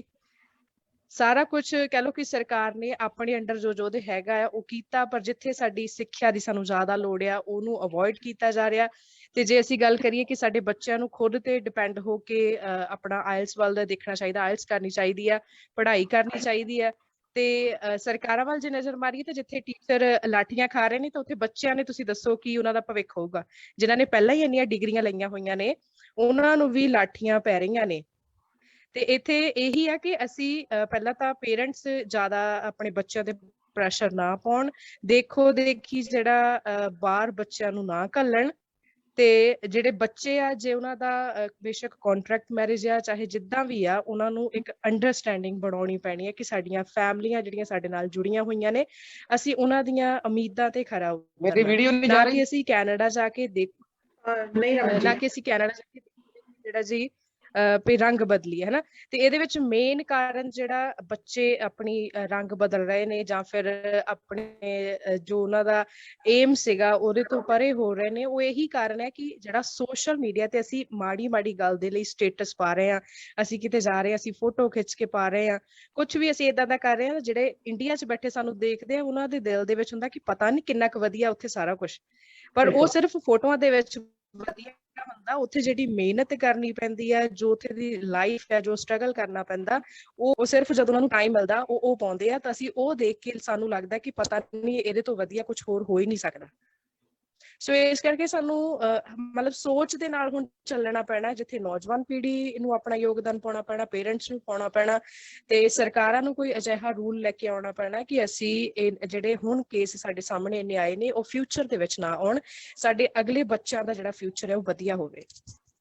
ਬਿਲਕੁਲ ਮਨਪ੍ਰੀਤ ਜੀ ਤੁਸੀਂ ਠੀਕ ਕਿਹਾ। ਗੁਰੂ ਇਕਬਾਲ ਜੀ ਕੁਝ ਕਹਿਣਾ ਚਾਹੁੰਦੇ ਤੁਹਾਡੀ ਗੱਲ ਲਈ ਤੇ ਆਪਾਂ ਉਹਨਾਂ ਦੀ ਗੱਲ ਸੁਣਦੇ ਆ, ਪਰ ਮੈਂ ਇੱਥੇ ਦੱਸ ਦਿਆਂ ਕਿ ਤੁਸੀਂ ਗੱਲਾਂ ਬਿਲਕੁਲ ਸਹੀ ਕੀਤੀਆਂ, ਸਾਰੇ ਹੀ ਸਹੀ ਕਹਿ ਰਹੇ ਨੇ। ਸਾਡਾ ਵੀ ਦੋਸ਼ ਹੈ, ਸਮਾਜ ਦਾ ਵੀ ਦੋਸ਼ ਹੈ ਤੇ ਸਰਕਾਰ ਦਾ ਵੀ ਦੋਸ਼ ਹੈ। ਤੇ ਇਸ ਦੇ ਮਾਮਲੇ ਵਿੱਚ ਆਈਏ ਲਾਪਰੀ ਦੇ ਤਾਂ ਪੇਰੈਂਟਸ ਦਾ, ਲੜਕੀ ਤੇ ਲੜਕੇ ਦੋਨਾਂ ਦੇ ਪੇਰੈਂਟਸ ਦਾ ਬਹੁਤ ਵੱਡਾ ਰੋਲ ਹੈ। ਸੋ ਹਾਂਜੀ ਪਹਿਲਾਂ ਇਕਬਾਲ ਜੀ ਤੁਸੀਂ ਦੱਸੋ। ਹਾਂਜੀ ਮੈਂ ਥੋੜਾ ਜਿਹਾ ਨਾ ਮਨਪ੍ਰੀਤ ਜੀ ਦੀ ਗੱਲ ਨਾਲ ਥੋੜਾ ਜਿਹਾ ਮੈਂ ਕਿਸੇ ਹੱਦ ਤੱਕ ਸਹਿਮਤੀ ਨਹੀਂ ਪ੍ਰਗਟਾਉਂਦਾ, ਕਿਉਂਕਿ ਇੱਥੋਂ ਤੱਕ ਉਹਨਾਂ ਨੇ ਕਿਹਾ ਕਿ ਵੀ ਜਿਹੜੇ ਬਾਹਰਲੇ ਲੋਕ ਨੇ ਜਾਂ ਜੋ ਵੀ ਬਾਹਰਲੇ ਮੁਲਕ ਦੇ ਵਿੱਚ ਰਹਿ ਰਿਹਾ ਉਸ ਦੇ ਜ਼ਿੰਦਗੀ ਨਾਲ ਜਿਹੜੇ ਇੱਥੋਂ ਦੇ ਲੋਕ ਪ੍ਰਭਾਵਿਤ ਹੁੰਦੇ ਆ ਜਾਂ ਉਹਦੇ ਫਾਈਨੈਂਸ਼ੀਅਲੀ ਜਿਹੜਾ ਲੈਵਲ ਹੈ ਉਸ ਲੈਵਲ ਕਰਕੇ ਪ੍ਰਭਾਵਿਤ ਹੁੰਦੇ ਆ। ਕਿਉਂਕਿ ਗੱਲ ਇਹ ਹੈ ਕਿ ਹੁਣ ਜਿਹੜਾ ਸਮਾਂ ਹੈ ਨਾ, ਸਮਾਂ ਇੰਟਰਨੈਟ ਦਾ ਸਮਾਂ, ਸੋ ਹਰ ਇੱਕ ਇਨਫੋਰਮੇਸ਼ਨ ਸਾਡੀ ਜੇਬ ਦੇ ਵਿੱਚ ਹੈ। ਅਸੀਂ ਦੁਨੀਆ ਦੇ ਕਿਸੇ ਵੀ ਹਿੱਸੇ ਦੀ ਜਾਣਕਾਰੀ ਇੱਕ ਬਟਨ ਦਾ ਕਲਿੱਕ ਕਰਕੇ ਅਸੀਂ ਉਹ ਹਾਸਲ ਕਰ ਸਕਦੇ ਹਾਂ। ਸੋ ਮੈਨੂੰ ਨਹੀਂ ਲੱਗਦਾ ਵੀ ਪੰਜਾਬ ਦੇ ਵਿੱਚ ਜਾਂ ਦੁਨੀਆ ਦੇ ਵਿੱਚ ਵੀ ਇਹੋ ਜਿਹਾ ਕੋਨਾ ਹੋਊਗਾ ਕਿ ਸਾਨੂੰ ਉਸ ਕੋਨੇ ਦੀ ਜਾਣਕਾਰੀ ਨਹੀਂ ਹੈ। ਤੇ ਬੱਚੇ ਵੀ ਅੱਜ ਕੱਲ੍ਹ ਜਿਹੜੇ ਬੱਚੇ ਇੰਟਰਨੈਟ ਦੀ ਜਾਣਕਾਰੀ ਰੱਖਦੇ ਆ, ਜਿਹੜੇ ਬੱਚਿਆਂ ਕੋਲੇ ਮੋਬਾਈਲ ਦੀ ਸਦ ਵਰਤੋਂ ਕਰਦੇ ਆ, ਉਹਨਾਂ ਨੂੰ ਕਿਸੇ ਕਿਸਮ ਦਾ ਇਸ ਸੰਬੰਧੀ ਭਰਮ ਹੋਊਗਾ ਵੀ ਉਹਨਾਂ ਨੂੰ ਮਿਹਨਤ ਕਰਨੀ ਪਊਗੀ। ਹਾਂ, ਇਹ ਜ਼ਰੂਰ ਹੋ ਸਕਦਾ ਕਿ ਜਿਸ ਲੈਵਲ ਤੱਕ ਉਹਨਾਂ ਨੇ ਸੋਚਿਆ ਹੋਵੇ ਉਸ ਲੈਵਲ ਤੋਂ ਵੱਧ ਦੀ ਮਿਹਨਤ ਉਹਨਾਂ ਨੂੰ ਉੱਥੇ ਜਾ ਕੇ ਕਰਨੀ ਪਵੇ। ਪਰ ਜਾਣਕਾਰੀ ਹਰ ਇੱਕ ਬੱਚਾ ਰੱਖਦਾ ਹੈ, ਜਾਣਕਾਰੀ ਹਰ ਇੱਕ ਵਿਅਕਤੀ ਨੂੰ ਹੈਗੀ ਹੈ। ਇੰਨੀ ਗੱਲ ਜ਼ਰੂਰ ਹੈ ਕਿ ਪੰਜਾਬ ਦੇ ਵਿੱਚ ਜਾਂ ਭਾਰਤ ਦੇ ਵਿੱਚ ਜਿਹੜੀਆਂ ਸਾਡੀ ਪੜ੍ਹਾਈ ਦੀ ਵੈਲਿਊ ਨਾ ਪੈਣਾ, ਸਾਡੀਆਂ ਜਿਹੜੀਆਂ ਕਦਰਾਂ ਕੀਮਤਾਂ ਨੂੰ ਉਸ ਤਰੀਕੇ ਨਾਲ ਨਾ ਸਮਝਿਆ ਜਾਣਾ ਸਰਕਾਰਾਂ ਵੱਲੋਂ, ਇੱਥੋਂ ਦੇ ਮੈਡੀਕਲ ਹੈ ਜਿਹੜੇ ਮੈਡੀਕਲ ਦਿੱਤੇ ਜਾਣੇ, ਬੱਚਿਆਂ ਦੀ ਪੜ੍ਹਾਈ ਮੁਫਤ ਹੋਣੀ, ਜਿਹੜੀਆਂ ਬਾਕੀ ਸਰਕਾਰੀ ਸਹੂਲਤਾਂ ਬੁਢਾਪੇ ਦੇ ਵਿੱਚ ਜਿਹੜੀਆਂ ਮਿਲਦੀਆਂ ਉਹ ਸਾਰੀਆਂ ਸਹੂਲਤਾਂ ਦਿੱਤੀਆਂ ਜਾਣਾ, ਇਹ ਕਿਤੇ ਨਾ ਕਿਤੇ ਆਕਰਸ਼ਣ ਦਾ ਕੇਂਦਰ ਹੋ ਸਕਦੇ ਆ ਕਿ ਸਾਡੇ ਬੱਚੇ ਇਹਨਾਂ ਚੀਜ਼ਾਂ ਵੱਲ ਆਕਰਸ਼ਿਤ ਹੁੰਦੇ ਆ। ਸੋ ਜਿੱਥੋਂ ਤੱਕ ਜਾਣਕਾਰੀ ਦੀ ਗੱਲ ਹੈ ਕਿ ਸਿਰਫ ਅਸੀਂ ਦੇਖਾ ਦੇਖੀ ਵੀ ਮੈਂ ਦੇਖਿਆ ਵੀ ਫਲਾਨਾ ਸਾਡੇ ਗੁਆਂਢ ਚੋਂ ਗਿਆ ਹੋਇਆ ਜਾਂ ਸਾਡੇ ਰਿਸ਼ਤੇਦਾਰੀ ਚੋਂ ਗਿਆ ਹੋਇਆ, ਉਹਦੇ ਸੋਨੇ ਦੀ ਚੈਨ ਕੋਠੀ ਪਾਈ ਹੋਈ ਸੀ, ਉਹਦੇ ਕੋਲੇ ਗੱਡੀ ਬਾਹਲੀ ਵੱਡੀ ਸੀ। ਸੋ ਇਹਨਾਂ ਗੱਲਾਂ ਦਾ ਤਾਂ ਉਹ ਚੀਜ਼ਾਂ ਤਕਰੀਬਨ ਇੱਥੇ ਵੀ ਸਿਸਟਮ ਜਿਨ੍ਹਾਂ ਕੋਲੇ ਹੈਗਾ, ਕਿਉਂਕਿ ਜਿਹੜੇ ਤਕੜੇ ਲੋਕ ਨੇ ਜਿਨ੍ਹਾਂ ਕੋਲੇ ਇੱਥੇ ਸਾਰੇ ਸੁੱਖ ਸਾਧਨ ਹੈ, ਫਿਰ ਉਹਨਾਂ ਦੇ ਜਾਣ ਦਾ ਕਾਰਨ ਅਸੀਂ ਕੀ ਮੰਨਦੇ, ਕਿਉਂਕਿ ਉਹ ਤਾਂ ਸਾਰਾ ਕੁਝ ਸੋਨੇ ਦੀ ਚੇਨ ਵੀ ਉਹਨਾਂ ਨੂੰ ਇੱਥੇ ਮਿਲ ਜਾਂਦੀ ਹੈ, ਗੱਡੀ ਵੀ ਵੱਡੀ ਉਹਨਾਂ ਦੇ ਘਰੇ ਖੜੀ ਹੈ। ਸੋ ਉਹ ਆਕਰਸ਼ਣ ਦਾ ਜਿਹੜਾ ਕਾਰਨ ਆ ਉਹ ਸਹੂਲਤਾਂ ਨੇ ਜਿਹੜੀਆਂ ਉੱਥੇ ਸਰਕਾਰਾਂ ਵੱਲੋਂ ਸਹਿਜੇ ਹੀ ਦਿੱਤੀਆਂ ਜਾਂਦੀਆਂ ਇੱਕ ਜ਼ਿੰਮੇਵਾਰ ਨਾਗਰਿਕ ਨੂੰ, ਚਾਹੇ ਉਹ ਬੁਢਾਪਾ ਪੈਨਸ਼ਨ ਹੈ, ਮੈਡੀਕਲ ਸਹੂਲਤ ਹੈ, ਬੱਚਿਆਂ ਦੀ ਪੜ੍ਹਾਈ ਹੈ। ਇਹ ਸਾਰੀਆਂ ਚੀਜ਼ਾਂ ਮੈਂ ਕਹਿੰਦਾ ਵੀ ਜ਼ਿਆਦਾ ਖਿੱਚ ਪਾਉਂਦੀਆਂ ਕਿ ਜਿਹੜਾ ਇਹਨਾਂ ਨੂੰ ਬੱਚਿਆਂ ਨੂੰ ਜਾਣ ਵਾਸਤੇ ਆਕਰਸ਼ਿਤ ਕਰਦੀ ਜਾਂ ਮਾਪਿਆਂ ਨੂੰ ਆਕਰਸ਼ਿਤ ਕਰਦੀ ਹੈ। ਜੇ ਬੱਚਿਆਂ ਨੂੰ ਜਾਣਕਾਰੀ ਨਹੀਂ ਤਾਂ ਮਾਪਿਆਂ ਨੂੰ ਜ਼ਰੂਰ ਇਸ ਗੱਲ ਦੀ ਜਾਣਕਾਰੀ ਹੈਗੀ ਹੈ। ਜੀ ਬਿਲਕੁਲ ਬਿਲਕੁਲ ਗੁਰੂਕਵਾਲ ਜੀ, ਗੱਲਾਂ ਤੁਹਾਡੀਆਂ ਸਾਰਿਆਂ ਦੀਆਂ ਸਹੀ ਨੇ, ਪਰ ਇੱਥੇ ਮੈਂ ਵੀ ਆਪਣੇ ਅਗਰ ਵਿਚਾਰ ਪ੍ਰਗਟ ਕਰਾਂ ਲਵਪ੍ਰੀਤ ਬਾਰੇ, ਤਾਂ ਲਵਪ੍ਰੀਤ ਦੀ ਏਜ ਜਿਹੜੀ ਹੈ 21 ਇਅਰਸ ਦੀ ਵਿੱਚ ਮੈਰਿਜ ਹੋ ਗਈ ਤੇ 21 ਦੇ ਵਿੱਚ ਤਾਂ ਬੱਚਾ ਹਜੇ ਤੱਕ ਕਾਲਜ ਸਟੂਡੈਂਟ ਹੁੰਦਾ। ਇਸ ਉਮਰ ਦੇ ਵਿੱਚ ਬੱਚੇ ਨੂੰ ਜਦ ਤੱਕ ਬੱਚਾ 25 ਸਾਲ ਦਾ ਨਹੀਂ ਹੋ ਜਾਂਦਾ ਤਦ ਤੱਕ ਉਸ ਨੂੰ ਸਮਝ ਨਹੀਂ ਆਉਂਦੀ ਕਿ ਕੀ ਹੋ ਰਿਹਾ ਮੇਰੇ ਨਾਲ। ਮੈਰਿਜ ਦੀ ਏਜ 25 ਤੋਂ ਘੱਟ ਲੜਕੇ ਦੀ ਕਦੀ ਵੀ ਨਹੀਂ ਹੋਣੀ ਚਾਹੀਦੀ ਮੇਰੇ ਹਿਸਾਬ ਦੇ ਨਾਲ। ਇਹ ਜਿੱਦਾਂ ਇਹਨਾਂ ਨੇ ਰਮਨ ਜੀ ਨੇ ਕਿਹਾ, ਗੁਰਪ੍ਰੀਤ ਜੀ ਨੇ ਵੀ ਕਿਹਾ, ਮਹਿੰਦਰ ਜੀ ਨੇ ਵੀ ਇਹੀ ਗੱਲ ਕਹੀ ਕਿ ਬੱਚੇ ਦੀ ਏਜ, ਤੁਹਾਡੀ ਵੀ ਇਹੀ ਰੱਬ ਤੇ ਗੁਰਮੰਤ ਵੀ ਇਹੀ ਗੱਲ ਕਹਿ ਰਹੇ ਕਿ ਬੱਚੇ ਦੀ ਜਿਹੜੀ ਏਜ ਹੈ ਮੈਰਿਜ ਦੀ ਘੱਟ ਤੋਂ ਘੱਟ ਉਹਨੂੰ ਆਪਣੇ ਆਪ ਦੀ ਸਮਝਤਾ ਹੋਵੇ। 21 ਸਾਲ ਦਾ ਬੱਚਾ ਆਪਣੇ ਆਪ ਲਈ ਡਿਸੀਜ਼ਨ ਨਹੀਂ ਲੈ ਸਕਦਾ, 19 ਸਾਲ ਦੀ ਲੜਕੀ 21 ਸਾਲ ਦੀ ਹਜੇ ਬੱਚੀ ਹੁੰਦੀ ਹੈ, ਕੋਈ ਡਿਸੀਜ਼ਨ ਨਹੀਂ ਲੈ ਸਕਦੀ। ਹੁਣ ਇਹਨਾਂ ਦੋਨਾਂ ਬੱਚਿਆਂ ਦੀ ਸਾਡੇ ਨਾਲ ਇੱਕ ਕਾਲਰ ਜੁੜ ਰਹੇ ਨੇ, ਮੈਨੂੰ ਲੱਗਦਾ ਕਿ ਪਹਿਲਾਂ ਆਪਾਂ ਉਹਨਾਂ ਦੇ ਨਾਲ ਗੱਲ ਕਰ ਲੈਂਦੇ, ਮੈਂ ਆਪਣੇ ਵਿਚਾਰ ਬਾਅਦ ਚ ਦਿੰਦੇ ਆ। ਸਾਡੇ ਨਾਲ ਇਕਬਾਲ ਫਰਹਾਦ ਜੀ ਨੇ ਪਾਕਿਸਤਾਨ ਤੋਂ, ਜੋ ਆਪਣੀ ਗੱਲ ਰੱਖਣਾ ਚਾਹੁੰਦੇ ਹਨ ਸਾਰਿਆਂ ਦੇ ਸਾਹਮਣੇ। ਸੋ ਇਕਬਾਲ ਜੀ ਸਤਿ ਸ਼੍ਰੀ ਅਕਾਲ, ਤੁਹਾਨੂੰ ਤੇ ਸਵਾਗਤ ਹੈ ਤੁਹਾਡਾ ਪ੍ਰੀਤਨਾਮਾ ਦੇ ਮੰਚ ਦੇ ਉੱਤੇ। ਤੁਸੀਂ ਇਸ ਵਿਸ਼ੇ ਤੇ ਕੀ ਜੋ ਵੀ ਕਹਿਣਾ ਚਾਹੁੰਦੇ ਹੋ ਕਹਿ ਸਕਦੇ ਹੋ। ਇਕਬਾਲ ਜੀ ਤੁਸੀਂ ਮੈਨੂੰ ਸੁਣ ਪਾ ਰਹੇ ਹੋ? ਇਕਬਾਲ ਜੀ ਤੁਸੀਂ ਮੈਨੂੰ ਸੁਣ ਪਾ ਰਹੇ ਹੋ? ਹੈਲੋ, ਮੈਨੂੰ ਲੱਗਦਾ ਕਿ ਉਹਨਾਂ ਦੀ ਕਾਲ ਕੋਈ ਪ੍ਰੋਬਲਮ ਹੋਏਗੀ, ਇੰਟਰਨੈਟ ਦੀ ਕਾਫੀ ਪ੍ਰੋਬਲਮ ਆਉਂਦੀ ਹੈ ਅੱਜ ਕੱਲ ਪਾਕਿਸਤਾਨ ਇੰਡੀਆ ਦੇ ਵਿੱਚ। ਸੋ ਮੈਂ ਤੇ ਗੱਲ ਰੱਖ ਰਹੀ ਸੀ ਕਿ ਇਹਨਾਂ ਬੱਚਿਆਂ ਦੀ ਜਦੋਂ ਮੈਰਿਜ ਹੋਈ ਹੈ, ਕੱਚੀ ਉਮਰ ਦੇ ਵਿੱਚ ਇਹਨਾਂ ਦੀ ਮੈਰਿਜ ਹੋਈ ਹੈ, 2019 ਦੇ ਵਿੱਚ ਮੈਰਿਜ ਹੋਈ ਹੈ, ਲੜਕੀ ਇੰਗੇਜਮੈਂਟ ਕਰਵਾ ਕੇ ਆਈ ਹੈ। ਅਗਰ ਲੜਕੀ ਗਲਤ ਹੁੰਦੀ ਤਾਂ ਉਹ ਇੰਗੇਜਮੈਂਟ ਕਰਵਾ ਕੇ ਆ ਗਈ ਸੀ ਤਾਂ ਵਿਆਹ ਕਰਵਾਉਣ ਲਈ ਜਾਂਦੀ ਹੀ ਨਹੀਂ। 1 ਸਾਲ ਦੇ ਵਿੱਚ ਲੜਕੀ ਵਾਪਸ ਚਲੀ ਜਾਂਦੀ ਹੈ, ਵਿਆਹ ਕਰਵਾ ਕੇ ਫਿਰ ਵਾਪਸ ਆਉਂਦੀ ਹੈ। 2020 ਦੇ ਵਿੱਚ ਲਾਕਡਾਊਨ ਲੱਗ ਜਾਂਦਾ ਹੈ। ਇੰਨੀ ਜਲਦੀ ਜਿਹੜੀ ਹੈਗੀ ਹੈ, ਜੇ ਆਪਾਂ ਗੱਲ ਕਰੀਏ ਤੇ ਇੰਨੀ ਜਲਦੀ ਤਾਂ ਕੋਈ ਬਾਹਰ ਦੀ ਫਾਈਲ ਲੱਗਦੀ ਵੀ ਨਹੀਂ। ਲਾਕਡਾਊਨ ਦੇ ਵਿੱਚ ਵੈਸੇ ਵੀ ਵੀਜ਼ੇ ਬੰਦ ਸੀ। ਸੋ ਇਕਬਾਲ ਜੀ ਸਾਡਾ ਫਿਰ ਜੁੜੇ ਨੇ, ਮੇਰੀ ਗੱਲ ਵਿੱਚੋਂ ਫਿਰ ਹੀ ਕੱਟ ਹੋ ਗਈ ਹੈ। ਸੋ ਇਕਬਾਲ ਜੀ ਪਹਿਲਾਂ ਅਸੀਂ ਤੁਹਾਡੇ ਨਾਲ ਗੱਲ, ਤੁਹਾਨੂੰ ਆਵਾਜ਼ ਆ ਰਹੀ ਹੈ ਮੇਰੀ? ਹਾਂਜੀ ਇਕਬਾਲ ਜੀ, ਅਸੀਂ ਤੁਹਾਡੇ ਪਹਿਲਾਂ ਵੀ ਪਹਿਚਾਣ ਕਰਵਾ ਚੁੱਕੇ हैं कि पाकिस्तान ਦੇ ਇਕਬਾਲ ਫਰਹਾਦ ਜੀ ਬੜੇ ਅੱਛੇ ਸ਼ਾਇਰ ਨੇ, ਜਰਨਲਿਸਟ ਨੇ ਤੇ ਬਹੁਤ ਹੀ ਅੱਛੀ ਵਿਚਾਰਧਾਰਾ ਦੇ ਮਾਲਕ ਨੇ ਤੇ ਆਪਣੀ ਗੱਲ ਰੱਖਣਾ ਚਾਹਦੇ ਨੇ। ਹਾਂਜੀ ਇਕਬਾਲ ਜੀ ਤੁਸੀਂ ਆਪਣੀ ਗੱਲ ਰੱਖੋ।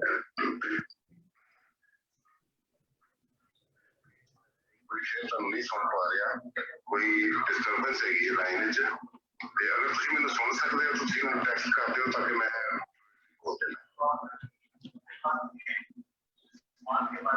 ਹਾਂਜੀ ਤੁਸੀਂ ਬੋਲੋ।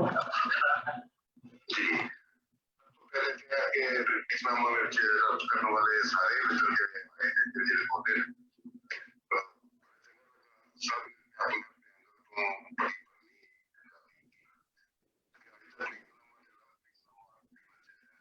बहुत अच्छी बड़े और ये सरकार होना चाहिए बड़ी अच्छी गल हुई है सिर्फ सरकार कभी भी नहीं करेगी सरकार कभी कुछ नहीं करेगी इसलिए कि इधरों कोई एजेंट कोई करना है वो रुपया लै किसी को इथों लैके जाने का झांसा देते ना जो वो 25 लाख रुपया लेकिन सरकार को पता है कि 25 लाख का 1 करोड़ रुपये वापस आएगा इसलिए कि सरकार को फिर फॉरेन करेंसी आ रही है इसलिए लोगों के नाल की वापर रही है लोगों नाल की बीत रही है सरकार ने नहीं सोची कि पाकिस्तान में भी यही डायनामिक्स में इशू है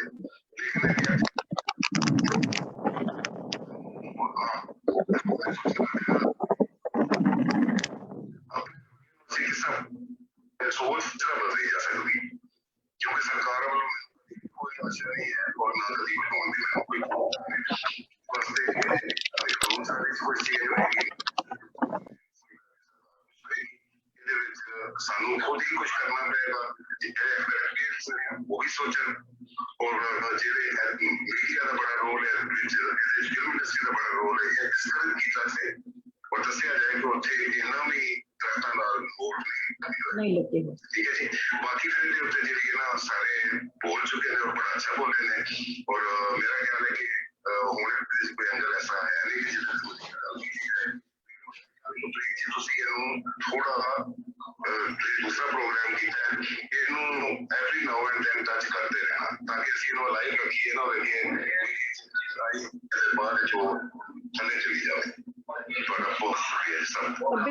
ਬਿਲਕੁਲ ਫਰਹਾਦ ਜੀ ਅਸੀਂ ਤੁਹਾਡੀ ਗੱਲ ਬਹੁਤ ਸਹੀ ਤੁਸੀਂ ਗੱਲ ਕੀਤੀ ਤੇ ਅਸੀਂ ਤੁਹਾਡੀ ਗੱਲ ਦੇ ਉੱਪਰ ਅਸਰ ਵੀ ਕਰਾਂਗੇ ਤੇ ਅਸੀਂ ਇਸ ਪ੍ਰੋਗਰਾਮ ਨੂੰ ਕੰਟੀਨਿਊ ਰੱਖਾਂਗੇ ਇਹ ਸਾਡਾ ਸੈਕਿੰਡ ਪ੍ਰੋਗਰਾਮ ਹੈ ਇਸ ਵਿਸ਼ੇ ਤੇ ਅਸੀਂ ਸਾਡਾ ਮਕਸਦ ਬਾਕੀ ਮੀਡੀਆ ਦੀ ਤਰ੍ਹਾਂ ਇਹ ਨਹੀਂ ਹੈ ਕਿ ਲੜਕੀ ਲੜਕੇ ਤੇ ਇਲਜ਼ਾਮ ਲਗਾ ਕੇ ਲੜਕੇ ਤੇ ਇਲਜ਼ਾਮ ਲਗਾਏ ਲੜਕੀ ਤੇ ਇਲਜ਼ਾਮ ਲਗਾਏ ਲੜਕੀ ਨੂੰ ਇਹ ਕਰ ਦਿਓ ਉਹ ਕਰ ਦਿਓ ਲੜਕਾ ਇਸ ਤਰ੍ਹਾਂ ਸੀ ਅਸੀਂ ਇਲਜ਼ਾਮ ਨਹੀਂ ਕਿਸੇ ਤੇ ਲਗਾਉਣਾ ਚਾਹੁੰਦੇ ਅਸੀਂ ਚਾਹੁੰਦੇ ਹਾਂ ਕਿ ਬੱਚੇ ਅਗਾਂਹ ਕਿਸੇ ਬੱਚੇ ਦੀ ਜਾਨ ਨਾ ਜਾਏ ਅਸੀਂ ਜਾਗਰੂਕਤਾ ਫੈਲਾਉਣਾ ਚਾਹੁੰਦੇ ਹਾਂ ਅਜਿਹੇ ਕੇਸਾਂ ਨੂੰ ਰੋਕਣਾ ਚਾਹੁੰਦੇ ਹਾਂ ਨਾ ਕਿ ਅਸੀਂ ਆਪਣੇ ਚੈਨਲ ਨੂੰ ਵੇਚਣ ਦੇ ਲਈ ਚੈਨਲ ਦੀ TRP ਵਧਾਉਣ ਦੇ ਲਈ ਅਸੀਂ ਕਿਸੇ ਦੇ ਉੱਪਰ ਜ਼ਬਰਦਸਤੀ ਇਲਜ਼ਾਮ ਲਗਾਈਏ ਜਾਂ ਉਹਨਾਂ ਨੂੰ ਅੰਡਰ ਪ੍ਰੈਸ਼ਰ ਕਰੀਏ ਇਹ ਸਾਡਾ ਮਕਸਦ ਨਹੀਂ ਹੈ ਅਸੀਂ ਤੁਹਾਡੇ ਗੱਲ ਦਾ ਅਸਰ ਕਰਾਂਗੇ ਤੇ ਜ਼ਰੂਰ ਇਸ ਪ੍ਰੋਗਰਾਮ ਨੂੰ ਅਸੀਂ ਜਾਰੀ ਰੱਖਾਂਗੇ ਗਾਂ ਵੀ ਅਸੀਂ ਜ਼ਰੂਰ ਕਰਾਂਗੇ ਸੋ ਮੈਂ ਗੱਲ ਕਰ ਰਹੀ ਸੀ ਬੱਚਿਆਂ ਦੀ ਲਵਪ੍ਰੀਤ ਤੇ ਬੇਅੰਤ ਕੌਰ ਜੀ ਦੀ ਕਿ ਉਹਨਾਂ ਦੀ ਜਦੋਂ ਮੈਰਿਜ ਹੁੰਦੀ ਹੈ ਤਾਂ ਉਹਨਾਂ ਦੀ ਉਮਰ ਸੀਗੀ ਕੱਚੀ ਉਮਰ ਤੇ ਉਹ ਲੜਕੀ ਅਗਰ ਬਦਲਣਾ ਚਾਹੁੰਦੀ ਤੇ ਉਹ ਮੈਰਿਜ ਤੋਂ ਬਾਅਦ ਵੀ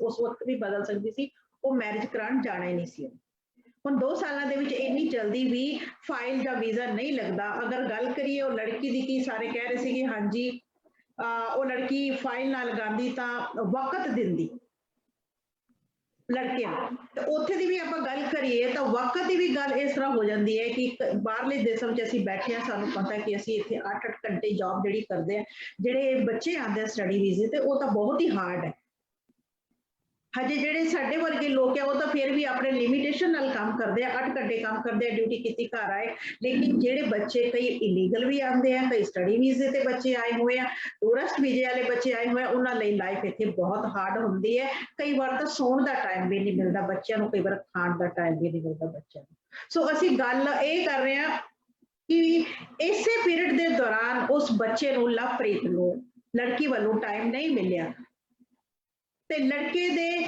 ਲੜਕਾ ਥੋੜਾ ਸਟ੍ਰੈਸਡ ਹੋ ਗਿਆ ਕਿ ਲੜਕੀ ਤਾਂ ਮੇਰੇ ਨਾਲ ਗੱਲ ਨਹੀਂ ਕਰ ਰਹੀ ਤੇ ਆਸ-ਪਾਸ ਦੇ ਉਹਦੇ ਭੈਣ ਭਰਾਵਾਂ ਨੇ ਤਾਨੇ ਮਾਰਨੇ ਸ਼ੁਰੂ ਕਰ ਦਿੱਤੇ ਹੁਣ ਇਹਦੇ ਵਿੱਚ ਜਿੱਥੇ ਦੇਖੋ ਭੂਮਿਕਾ ਆਉਂਦੀ ਸਾਡੇ ਆਪਣਿਆਂ ਦੀ ਆਉਂਦੀ ਸਾਡੇ ਆਪਣੇ ਬੱਚੇ ਨੂੰ ਸਮਝਾਉਣ ਦੀ ਬਜਾਏ ਉਹਨੂੰ ਤਾਨੇ ਦੇ ਰਿਹਾ ਤੂੰ ਕੈਨੇਡਾ ਨਹੀਂ ਗਿਆ ਤੂੰ ਕੈਨੇਡਾ ਨਹੀਂ ਗਿਆ ਤੂੰ ਬਾਹਰ ਗਿਆ ਨਹੀਂ ਤੇਰੀ ਘਰ ਵਾਲੀ ਛੱਡ ਗਈ ਤੈਨੂੰ ਇਹ ਹੈ ਉਹ ਹੈ ਸੋ ਇਹਦੇ ਵਿੱਚ ਉਹ ਬੱਚਾ ਅੰਡਰ ਪ੍ਰੈਸ਼ਰ ਹੋ ਰਿਹਾ ਬੱਚਾ ਆਪਣੀ ਬੇਇੱਜ਼ਤੀ ਵੀ ਫੀਲ ਕਰ ਰਿਹਾ ਸਟ੍ਰੈਸ ਹੋ ਰਿਹਾ ਇਸ ਵਕਤ ਉਸ ਨੂੰ ਪੇਰੈਂਟਸ ਦੀ ਆਪਣੇ ਭੈਣ ਭਰਾਵਾਂ ਦੀ ਗਾਈਡੈਂਸ ਦੀ ਜ਼ਰੂਰਤ ਹੈ ਇਹ ਸਮਝਾਉਣ ਦੀ ਕਿ ਬੇਟਾ ਪੇਸ਼ੈਂਸ ਰੱਖ ਤੇਰਾ ਕੰਮ ਬਣੇਗਾ ਜ਼ਰੂਰ ਬਣੇਗਾ ਇਨ ਕੇਸ ਅਗਰ ਚਲੋ ਲੜਕੀ ਮੈਂ ਕਹਿੰਦੀ ਹਾਂ ਕਿ ਲੜਕੀ ਮੰਨ ਲਓ ਲੜਕੀ ਗਲਤ ਕਹਿਤੀ ਆਪਾਂ ਕਿ ਲੜਕੀ ਗਲਤ ਨਿਕਲ ਗਈ ਉਹਨੇ ਟਾਈਮ ਨਹੀਂ ਦਿੱਤਾ ਤਾਂ ਫੇਰ ਵੀ ਦੇਖੋ ਪੈਸਾ ਕਮਾਇਆ ਜਾ ਸਕਦਾ ਹੈ, ਜ਼ਿੰਦਗੀ ਕਮਾਈ ਨਹੀਂ ਜਾ ਸਕਦੀ ਕਦੇ ਵੀ। ਲਵਪ੍ਰੀਤ ਆਪਣੀ ਲਾਈਫ ਖਤਮ ਕਰ ਗਿਆ, ਉਹਦੀ ਕਹਾਣੀ ਖਤਮ ਹੋ ਗਈ ਤੇ ਬਰਬਾਦ ਕਿੰਨਾ ਕੁਝ ਕਰ ਗਿਆ ਆਪਣੇ ਪਿੱਛੇ। ਇੱਕ ਮਾਂ ਦਾ ਜਵਾਨ ਪੁੱਤਰ ਚਲੇ ਜਾਣਾ, ਉਸ ਮਾਂ-ਬਾਪ ਦੇ ਉੱਪਰ ਕੀ ਹਾਲਾਤ, ਕਿਸ ਹਾਲਾਤ ਚੋਂ ਗੁਜ਼ਰ ਰਹੇ ਨੇ, ਕਿਵੇਂ ਉਹ ਇਸ ਦਰਦ ਨੂੰ ਬਰਦਾਸ਼ਤ ਕਰ ਰਹੇ ਨੇ। ਉੱਪਰੋਂ ਸਾਡਾ ਮੀਡੀਆ ਉਹਨਾਂ ਨੂੰ ਜਾ ਜਾ ਕੇ ਇੱਕ ਕੁਐਸਚਨ ਕਰਕੇ ਪਰੇਸ਼ਾਨ ਕਰ ਰਿਹਾ, ਇਹ ਕਿੱਦਾਂ ਹੋਇਆ, ਇਹ ਕਿਉਂ ਹੋਇਆ। ਹਾਲਾਂਕਿ ਉਹਦੇ ਪੇਰੈਂਟਸ ਨੂੰ ਵੀ ਜ਼ਰੂਰਤ ਹੈ ਥੋੜੀ ਜੀ ਹਮਦਰਦੀ ਦੀ, ਥੋੜੇ ਟਾਈਮ ਦੀ, ਆਪਣੇ ਆਪ ਨੂੰ ਥੋੜਾ ਜਿਹਾ ਇਸ ਦਰਦ ਚੋਂ ਉਭਾਰਨ ਦੀ। ਉਹ ਪੂਰੀ ਉਮਰ ਆਪਣੇ ਆਪ ਨੂੰ ਉਭਾਰ ਨਹੀਂ ਸਕਦੇ ਇਸ ਦਰਦ ਚੋਂ, ਪਰ ਇਸ ਵਕਤ ਮੀਡੀਆ ਨੂੰ, ਹਰੇਕ ਬੰਦੇ ਨੂੰ ਉਹਨਾਂ ਦੇ ਉੱਪਰ ਰਹਿਮ ਕਰਨਾ ਚਾਹੀਦਾ ਹੈ, ਉਹਨਾਂ ਦੇ ਜਵਾਨ ਪੁੱਤਰ ਗਏ। ਔਰ ਲਵਪ੍ਰੀਤ ਦੀ ਗਲਤੀ ਇਹ ਕਹਿ ਸਕਦੇ ਹਾਂ ਕਿ ਉਸ ਬੱਚੇ ਨੂੰ ਸੁਸਾਈਡ ਨਹੀਂ ਕਰਨਾ ਚਾਹੀਦਾ ਸੀ। ਮੈਂ ਦੂਜੇ ਬੱਚੇ ਜਿਹੜੇ ਵੀ ਇਸ ਪ੍ਰੋਗਰਾਮ ਨੂੰ, ਨੌਜਵਾਨ ਮੁੰਡੇ ਕੁੜੀਆਂ ਦੇਖ ਰਹੇ ਆ, ਮੈਂ ਉਹਨਾਂ ਨੂੰ ਵੀ ਕਹਾਂਗੀ ਕਿ ਛੋਟੀ ਉਮਰ ਦੇ ਵਿੱਚ ਪਹਿਲਾਂ ਤਾਂ ਵਿਆਹ ਹੀ ਗਲਤ ਹੈ। ਇੱਥੇ ਮਹਿੰਦਰਪਾਲ ਜੀ ਨੇ ਵੀ ਬੜੀ ਸੋਹਣੀ ਗੱਲ ਕੀਤੀ ਸੀ ਕਿ ਇਸ ਉਮਰ ਦੇ ਵਿੱਚ ਬੱਚਿਆਂ ਨੂੰ ਜਿੱਥੇ ਆਪਣੀ ਸਮਝ ਹੀ ਨਹੀਂ ਹੁੰਦੀ, ਬੱਚਿਆਂ ਨੂੰ ਪਸੰਦ ਹੀ ਨਹੀਂ ਕਰਦੀ ਹੈ। ਮੇਰੇ ਖਿਆਲ ਤੇ ਗੁਰਪ੍ਰੀਤ ਜੀ ਨੇ ਵੀ ਇਹੀ ਗੱਲ ਕਹੀ ਸੀਗੀ ਕਿ ਅਗਰ ਉਹ ਲੜਕੀ ਨੂੰ ਲੜਕਾ ਪਸੰਦ ਹੀ ਨਹੀਂ ਹੈ ਤਾਂ ਉਸੇ ਟਾਈਮ ਇਨਕਾਰ ਕਰ ਸਕਦੀ ਹੈ ਕਿ ਮੈਨੂੰ ਲੜਕਾ ਪਸੰਦ ਨਹੀਂ ਹੈ। ਉਹ ਕਿਸੇ ਦੇ ਬੱਚੇ ਦੀ ਲਾਈਫ ਦੇ ਨਾਲ ਖਿਲਵਾੜ ਨਾ ਕਰੇ। ਅੱਛਾ, ਤੁਹਾਡੀ ਅਗਰ ਮੈਰਿਜ ਹੋ ਵੀ ਗਈ ਹੈ, ਹਾਂਜੀ ਮੈਂ ਗੁਰਪ੍ਰੀਤ ਜੀ ਤੁਹਾਡੇ ਵੱਲ ਆਉਂਦੀ ਹਾਂ, ਮੈਰਿਜ ਹੋ ਵੀ ਗਈ ਹੈ, ਇੱਕ ਧੀ ਦਾ ਫਰਜ਼ ਬਣਦਾ ਹੈ ਕਿ ਆਪਣੇ ਮਾਂ-ਬਾਪ ਦਾ ਵਿਸ਼ਵਾਸ ਕਾਇਮ ਕਰਕੇ ਰੱਖੇ, ਆਪਣੇ ਸਹੁਰਿਆਂ ਦਾ ਵਿਸ਼ਵਾਸ ਬਣਾ ਕੇ ਰੱਖੇ ਤੇ ਧੋਖਾਧੜੀ ਨਾ ਕਰੇ। ਲਵਪ੍ਰੀਤ ਵਰਗੇ ਬੱਚਿਆਂ ਨੂੰ ਵੀ ਚਾਹੀਦਾ ਹੈ ਕਿ ਪੈਸਾ ਕਮਾਇਆ ਜਾ ਸਕਦਾ ਹੈ, ਜ਼ਿੰਦਗੀ ਨਹੀਂ ਕਮਾਈ ਜਾ ਸਕਦੀ। ਜਿਹੜੀ ਤੁਸੀਂ ਆਪਣੀ ਜ਼ਿੰਦਗੀ ਚਲਾ ਗਿਆ, ਕਹਾਣੀ ਖਤਮ ਹੋ ਗਈ, ਮਾਂ-ਬਾਪ ਦੀ ਜ਼ਿੰਦਗੀ ਮਰਿਆ ਤੋਂ ਵੀ ਬਦਤਰ ਹੋ ਗਈ ਜਵਾਨ ਪੁੱਤਰ ਦੇ ਜਾਣ ਨਾਲ। ਉਹ ਲੜਕੀ ਜਿਹੜੀ ਹੈ ਉਹਦਾ ਵੀ ਫਿਊਚਰ ਪੂਰਾ ਬਰਬਾਦ ਹੋ ਗਿਆ। ਉਹ ਅਗਰ ਡਿਪੋਰਟ ਹੋ ਕੇ ਇੰਡੀਆ ਜਾਂਦੀ ਵੀ ਹੈ, ਇੰਡੀਆ ਦੇ ਵਿੱਚ ਉਹਨਾਂ ਨੇ ਜੇ ਲਵਪ੍ਰੀਤ ਨੂੰ ਨਹੀਂ ਜੀਣ ਦਿੱਤਾ ਤੇ ਉਸ ਲੜਕੀ ਨੂੰ ਵੀ ਕੋਈ ਨਹੀਂ ਜੀਣ ਦੇਗਾ। ਉਹ ਲੜਕੀ ਜਿਸ ਤਰੀਕੇ ਨਾਲ ਮੀਡੀਆ ਦੁਆਰਾ ਟਾਰਗੇਟ ਕੀਤੀ ਜਾ ਰਹੀ ਹੈ, ਉਹਨੂੰ ਪ੍ਰੈਸ਼ਰਾਈਜ਼ ਕੀਤਾ ਜਾ ਰਿਹਾ ਹੈ, ਕੋਈ ਦਿਨ ਮੈਨੂੰ ਲੱਗਦਾ ਕਿ ਉਹਦੇ ਫੇਸ ਨੂੰ ਦੇਖ ਕੇ ਲੱਗ ਰਿਹਾ ਕਿ ਉਹ ਵੀ ਜਲਦੀ ਹੀ ਲਵਪ੍ਰੀਤ ਵਰਗਾ ਕਦਮ ਉਠਾ ਲਵੇਗੀ। ਦੂਜੀ ਗੱਲ ਇਹਦੇ ਵਿੱਚ ਇੱਕ ਹੋਰ ਆਉਂਦੀ ਹੈ ਕਿ ਫਿਲਮਾਂ, ਜਿੱਦਾਂ ਫਰਹਾਦ ਜੀ ਨੇ ਗੱਲ ਕੀਤੀ ਹੈ, ਮੇਰੇ ਕੋਲ ਬਰਨਾਲਾ ਲਾਗੇ ਦੇ ਗੋਪੀ ਨਾਮ ਦੇ ਇਨਸਾਨ ਦੀ ਇੱਕ ਵੀਡੀਓ ਆਈ ਹੈ, YouTube ਵੀਡੀਓ। ਮੈਂ ਉਸ ਸ਼ਖਸ ਨੂੰ ਪ੍ਰੋਗਰਾਮ ਦੇ ਵਿੱਚ ਇਸ ਕਰਕੇ ਨਹੀਂ ਖਿੱਚਿਆ ਕਿ ਪਹਿਲਾਂ ਆਪਾਂ ਸਿਰਫ ਉਹਨੂੰ ਪ੍ਰੋਗਰਾਮ ਰਾਹੀਂ ਵਾਰਨਿੰਗ ਦਈਏ ਅਜਿਹੇ ਯੂਟਿਊਬਰ ਲੋਕਾਂ ਨੂੰ ਜਿਹੜੇ ਪੰਜਾਬ ਦੇ ਘਰ ਘਰ ਚ ਪੈਦਾ ਹੋ ਰਹੇ ਨੇ ਕਿ ਨੈਗੇਟਿਵਿਟੀ ਨਾ ਫੈਲਾਓ। ਇੱਕ ਗੋਪੀ ਨਾਮ ਦੇ ਸ਼ਖਸ ਨੇ ਬਰਨਾਲਾ ਲਾਗੇ, ਬਰਨਾਲਾ ਸ਼ਹਿਰ ਦਾ ਹੈਗਾ ਏ, ਇਸ ਲੜਕੇ ਨੇ ਵੀਡੀਓ ਬਣਾਈ 2 ਮਹੀਨੇ ਪਹਿਲਾਂ, ਸੇਮ ਟੂ ਸੇਮ ਲਵਪ੍ਰੀਤ ਵਰਗੇ case the. Same to same ਕਹਿ ਲਓ ਕਿ ਲਵਪ੍ਰੀਤ ਦੀ ਸਟੋਰੀ ਉਹ ਵਾਪਰਨ ਤੋਂ ਪਹਿਲਾਂ ਹੀ 2 ਮਹੀਨੇ ਐਡਵਾਂਸ ਦੇ ਵਿੱਚ ਬਣਾ ਦਿੱਤੀ ਕਿ ਲੜਕਾ ਜਿਹੜਾ ਸਬਰ ਨਹੀਂ ਰੱਖਦਾ ਤੇ ਆਪਣੇ ਮਾਪੇ ਨੂੰ ਦਾ ਕਰਜ਼ੇ ਨੂੰ ਦੇਖਦੇ ਹੋਏ ਤੇ ਲੋਕਾਂ ਦੇ ਤਾਨੇ ਮਿਹਣੇ ਸਹਿੰਦੇ ਹੋਏ ਜ਼ਿੰਦਗੀ ਦੀ ਜਿਹੜੀ ਆਪਣੀ ਲੀਲਾ ਹੈ ਉਹ ਸਮਾਪਤ ਕਰ ਲੈਂਦਾ, ਆਪਣੀ ਜਾਨ ਗਵਾ ਦਿੰਦਾ।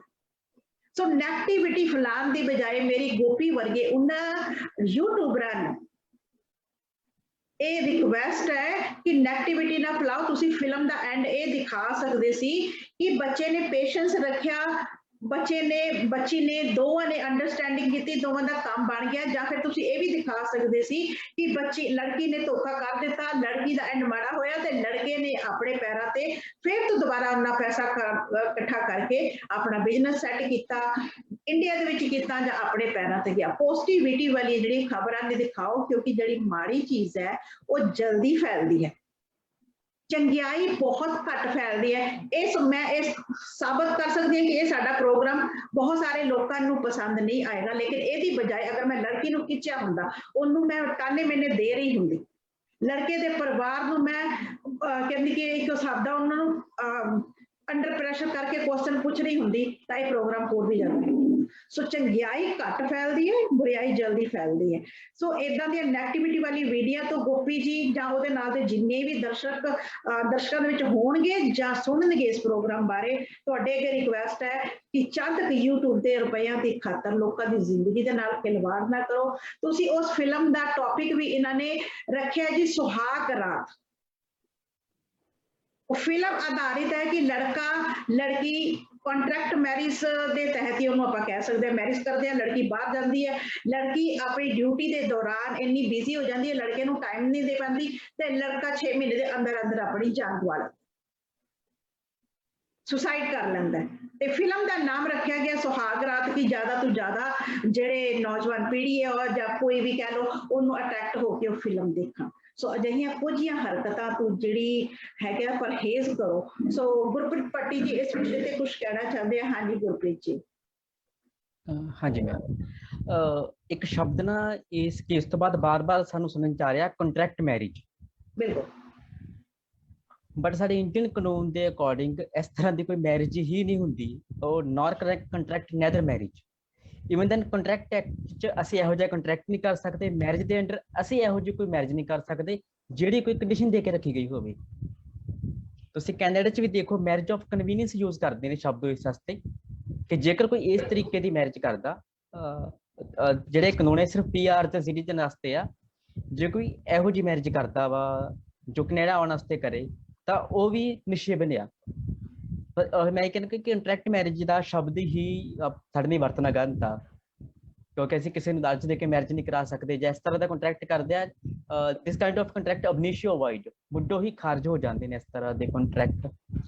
ਦੂਜੀ ਗੱਲ, ਬੱਚਿਆਂ ਨੇ ਜੇ ਜਾਣਾ ਵੀ ਹੈ ਤਾਂ ਸਾਨੂੰ ਸਭ ਨੂੰ ਪਤਾ ਕਿ ਬਹੁਤ ਸਾਰੀ ਯੂਨੀਵਰਸਿਟੀਜ਼ ਨੇ, ਉਹ ਕਿਸੇ ਵੀ ਕੰਟਰੀ ਦੀ ਹੋਵੇ, ਇੰਟਰਨੈਸ਼ਨਲ ਯੂਨੀਵਰਸਿਟੀ ਹੋਵੇ, ਸਕਾਲਰਸ਼ਿਪ ਪ੍ਰੋਵਾਈਡ ਕਰਦੀ ਨੇ ਬੱਚਿਆਂ ਨੂੰ।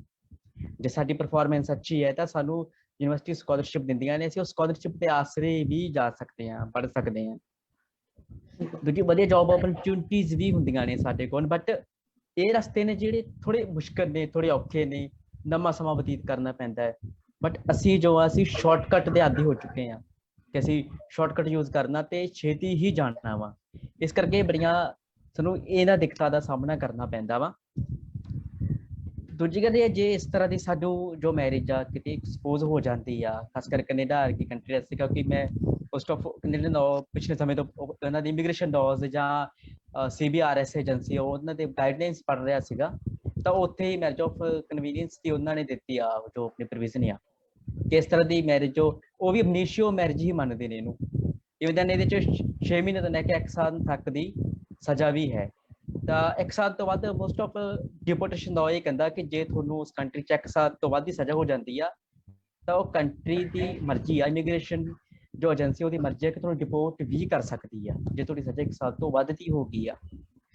ਅਸੀਂ ਪੂਰਾ ਕ੍ਰਾਈਮ ਕਰਦੇ ਹਾਂ ਇਸ ਤਰ੍ਹਾਂ ਦੀ ਮੈਰਿਜ ਕਰਕੇ, ਕੰਟਰੈਕਟ ਮੈਰਿਜ ਕਰਕੇ ਇੱਥੇ ਕ੍ਰਾਈਮ ਕਰਦੇ ਹਾਂ, ਅਸੀਂ ਕੰਟਰੈਕਟ ਐਕਟ 'ਚ ਵੀ ਕ੍ਰਾਈਮ ਕਰਦੇ ਹਾਂ, ਮੈਰਿਜ ਐਕਟ 'ਚ ਵੀ ਕ੍ਰਾਈਮ ਕਰਦੇ ਹਾਂ, ਤੇ ਤੀਜਾ ਕ੍ਰਾਈਮ ਅਸੀਂ ਕੈਨੇਡਾ ਜਾ ਕੇ ਕਰਦੇ ਹਾਂ। ਬਟ ਗੱਲ ਕੀ ਹੈ ਕਿ ਇਸ ਤਰ੍ਹਾਂ ਦੇ ਕ੍ਰਾਈਮ ਥੋੜੇ ਐਕਸਪੋਜ਼ ਕਰਨੇ ਜਾਂ ਐਕਸਪਲੇਨ ਕਰਨੇ ਥੋੜੇ ਔਖੇ ਹੁੰਦੇ ਨੇ। ਤਾਂ ਕਰਦੇ ਤਾਂ ਬੇਸ਼ੱਕ ਅਸੀਂ ਕ੍ਰਾਈਮ ਹੀ ਹੈ ਨਾ, ਸਮਾਜਿਕ ਤੌਰ ਤੇ ਤਾਂ ਕ੍ਰਾਈਮ ਕਰ ਹੀ ਰਹੇ ਹਾਂ, ਅਨਮੈਚ ਮੈਰਿਜਸ ਕਰ ਰਹੇ ਹਾਂ, ਬਿਲਕੁਲ, ਬਟ ਲੀਗਲੀ ਵੀ ਅਸੀਂ ਕ੍ਰਾਈਮ ਹੀ ਕਰ ਰਹੇ ਹਾਂ। ਕ੍ਰਾਈਮ ਹੀ ਕਰ ਰਹੇ ਹਾਂ, ਗੱਲ ਕੀ ਹੈ ਕਿ ਸਾਡਾ ਕ੍ਰਾਈਮ ਹੈ ਜੋ ਐਕਸਪੋਜ਼ ਨਹੀਂ ਹੋ ਰਿਹਾ ਬਸ। ਬਿਲਕੁਲ ਬਿਲਕੁਲ ਗੁਰਪ੍ਰੀਤ ਜੀ, ਤੁਸੀਂ ਠੀਕ ਕਿਹਾ ਕਿ ਹੈਗਾ ਤਾਂ ਇਹ ਵੀ ਕ੍ਰਾਈਮ ਹੈ। ਤੁਸੀਂ ਅਨਮੈਚਿੰਗ ਮੈਰਿਜ, ਜਿੱਦਾਂ ਮਹਿੰਦਰਪਾਲ ਜੀ ਨੇ ਵੀ ਗੱਲ ਕਹੀ ਸੀ ਕਿ ਅਨਮੈਚਿੰਗ ਮੈਰਿਜ ਵੀ ਹੋ ਰਹੀਆਂ ਨੇ। ਰਮਨ ਜੀ ਨੇ ਵੀ ਕਿਹਾ ਕਿ ਕਈ ਵਾਰ ਦੇਖੋ ਲੜਕੀ ਜਿਹੜੀ ਹੈਗੀ ਹੈ ਉਹ ਘੱਟ ਏਜ ਦੀ ਹੁੰਦੀ ਹੈ ਤਾਂ ਲੜਕਾ ਬਹੁਤ ਹੀ ਜ਼ਿਆਦਾ ਏਜ ਦਾ ਹੁੰਦਾ ਹੈ। ਸੋ ਇਕਬਾਲ ਜੀ ਵੀ ਸਹੀ ਹੈ, ਪਰ ਇਹਨਾਂ ਸਾਰਿਆਂ ਤੱਤਾਂ ਚੋਂ ਮੈਨੂੰ ਜਿੱਥੋਂ ਤੱਕ ਲੱਗਿਆ ਕਿ ਗਲਤੀ ਜਿਹੜੀ ਹੈਗੀ ਥੋੜੀ ਸਾਰਿਆਂ ਦੀ ਹੀ ਆਉਂਦੀ ਹੈ। ਪਹਿਲੀ 50% ਗਲਤੀ ਸਰਕਾਰ ਦੀ, ਉਸ ਤੋਂ ਬਾਅਦ ਸਮਾਜ ਦੀ, ਜਿਹੜਾ ਤਾਨੇ ਦੇਣਾ ਸ਼ੁਰੂ ਕਰ ਦਿੰਦਾ। ਇੱਕ ਬੱਚੇ ਨੂੰ ਆਪਣਾ ਸਹਾਰਾ ਦੇਣ ਦੀ ਬਜਾਏ, ਸਮਝਾਉਣ ਦੀ ਬਜਾਏ, ਸਾਡੇ ਲੋਕ ਜਿਹੜੇ ਨੇ ਉਹਨੂੰ ਤਾਨੇ ਦੇਣਾ ਸ਼ੁਰੂ ਕਰ ਦਿੰਦੇ ਨੇ ਕਿ ਹਾਂਜੀ ਕਾਕਾ ਤੂੰ ਇੱਥੇ ਬੈਠਾ ਹੈ। ਮੰਨਿਆ ਜਾਏ ਇਕਬਾਲ ਜੀ ਅਨੁਸਾਰ ਗਲਤੀ ਇਹ ਪ੍ਰਵਾਸ ਜਿਹੜਾ ਹੁਣ ਤੋਂ ਹੀ ਨਹੀਂ ਹੋ ਰਿਹਾ, ਇਹ ਕਾਫੀ ਦੇਰ ਤੋਂ ਹੋ ਰਿਹਾ। ਪਹਿਲਾਂ ਲੜਕੇ ਵੀ ਏਦਾਂ ਹੀ ਕਰਦੇ ਸੀ, ਲੜਕੀਆਂ ਦੀ ਮੈਰਿਜ, ਲੜਕੀਆਂ ਨਾਲ ਇੰਡੀਆ ਜਾ ਕੇ ਮੈਰਿਜ ਕਰ ਲੈਣੀ, ਪੈਸਾ ਠੱਗ ਲੈਣਾ, ਹੁਣ ਵੀ ਹੋ ਰਿਹਾ ਤੇ ਲੜਕੀਆਂ ਨੂੰ ਨਾ ਬਣਾਉਣਾ। ਤੀਜੀ ਆਪਾਂ ਕਿਆ ਗੱਲ ਆ ਜਾਂਦੀ ਹੈ ਉੱਥੇ ਹੀ ਬੇਰੁਜ਼ਗਾਰੀ, ਜਿਹਦੇ ਵਿੱਚ ਸਰਕਾਰ ਦੀ ਮੈਂ ਤੁਹਾਨੂੰ ਪਹਿਲਾਂ ਹੀ ਘੁੰਮ ਕਰਕੇ ਆ। ਸੋ ਇਹ ਸਾਰੀਆਂ ਗੱਲਾਂ ਨੂੰ ਜੇ ਆਪਾਂ ਮਿਲਾ ਕੇ ਚੱਲੀਏ, ਬੱਚਿਆਂ ਦੀ ਏਜ ਵੀ, ਸਰਕਾਰ ਵੀ, ਸਮਾਜ ਵੀ, ਪਰ ਇਹਦਾ ਹੱਲ ਤਾਂ ਸਾਨੂੰ ਲੱਭਣਾ ਹੀ ਪੈਣਾ। ਅਸੀਂ ਇੱਕ ਕੇਸ ਲਵਪ੍ਰੀਤ ਵਰਗਾ ਨਹੀਂ ਹੈ, ਗੁਰੂ ਇਕਬਾਲ ਜੀ ਨੇ ਵੀ ਦੱਸਿਆ, ਤੁਹਾਨੂੰ ਸਾਰਿਆਂ ਨੇ ਆਪਾਂ ਗੱਲਾਂ ਕੀਤੀਆਂ ਨੇ ਕਿ ਕੋਈ ਹਜ਼ਾਰਾਂ ਕੇਸ ਨਿਕਲਦੇ ਹਨ ਤੇ ਇਕੱਲੀ ਕੈਨੇਡਾ ਵਰਗੇ ਦੇਸ਼ ਵਿੱਚੋਂ ਨਹੀਂ, ਬਹੁਤ ਸਾਰੇ ਦੇਸ਼ ਵਿੱਚ। ਹਾਂਜੀ ਮੈਂ ਤੁਹਾਡੇ ਕੋਲ ਆ ਰਹੀ ਗੁਰੂ ਇਕਬਾਲ ਜੀ। ਸੋ ਮੈਂ ਇਹ ਆਪਾਂ ਨੂੰ ਇਸ ਬਾਰੇ ਸੋਚਣਾ ਪਵੇਗਾ ਕਿ ਅਸੀਂ ਇਸ ਚੀਜ਼ ਨੂੰ ਕਿੱਦਾਂ ਸੁਧਾਰ ਸਕਦੇ ਹਾਂ। ਇੱਕ ਲੜਕੇ ਦਾ ਕੇਸ ਨਿਕਲਿਆ, ਉਹਦੇ ਘਰ ਜਾ ਕੇ ਉਹਨੂੰ ਬਾਰ-ਬਾਰ ਖਿੱਚਣਾ, ਉਹਦੇ ਮਾਂ-ਬਾਪ ਨੂੰ ਦੁਖੀ ਕਰਨਾ, ਇੱਕ ਲੜਕੀ ਨੂੰ ਬਾਰ-ਬਾਰ ਖਿੱਚਣਾ, ਇਹਦੇ ਨਾਲੋਂ ਚੰਗਾ ਹੈ ਕਿ ਅਸੀਂ ਸਾਰੇ ਮਿਲ ਜੁਲ ਕੇ ਕੋਈ ਅਜਿਹਾ ਹੱਲ ਲੱਭੀਏ ਕਿ ਏਦਾਂ ਦਾ ਕੁਝ ਹੋਵੇ ਹੀ ਨਾ। ਅਗਾਂਹ ਤੋਂ ਬੱਚਿਆਂ ਨੂੰ ਸਮਝ ਆ ਜਾਵੇ। ਸੋ ਇਸ ਬਾਰੇ ਆਪਾਂ ਸਾਰਿਆਂ ਦਾ ਲਾਸਟ ਦੇ ਵਿੱਚ ਮੈਸੇਜ ਲਵਾਂਗੇ ਕਿ ਉਹਦੇ ਲਈ ਸਾਨੂੰ ਕੀ ਕਰਨਾ ਚਾਹੀਦਾ ਹੈ। ਤੇ ਗੁਰੂ ਇਕਬਾਲ ਜੀ, ਪਹਿਲਾਂ ਮੈਂ ਤੁਹਾਡੇ ਕੋਲ ਹੀ ਆਉਂਦੀ, ਪਹਿਲਾਂ ਤਾਂ ਤੁਸੀਂ ਆਪਣੀ ਗੱਲ ਵੀ ਰੱਖੋ ਤੇ ਨਾਲ ਹੀ ਨਾਲ ਤੁਹਾਡੇ ਮੁਤਾਬਕ ਸਾਨੂੰ ਅਜਿਹਾ ਕੀ ਕਰਨਾ ਚਾਹੀਦਾ ਹੈ ਕਿ ਮੁੜ ਕੇ ਕੋਈ ਕਿਸੇ ਮਾਂ ਦਾ ਪੁੱਤਰ ਜਿਹੜਾ ਹੈ ਉਹ ਇਸ ਤਰ੍ਹਾਂ ਆਪਣੀ ਜਾਨ ਨਾ ਗਵਾਏ। ਹਾਂਜੀ ਗੁਰੂ ਇਕਬਾਲ ਜੀ।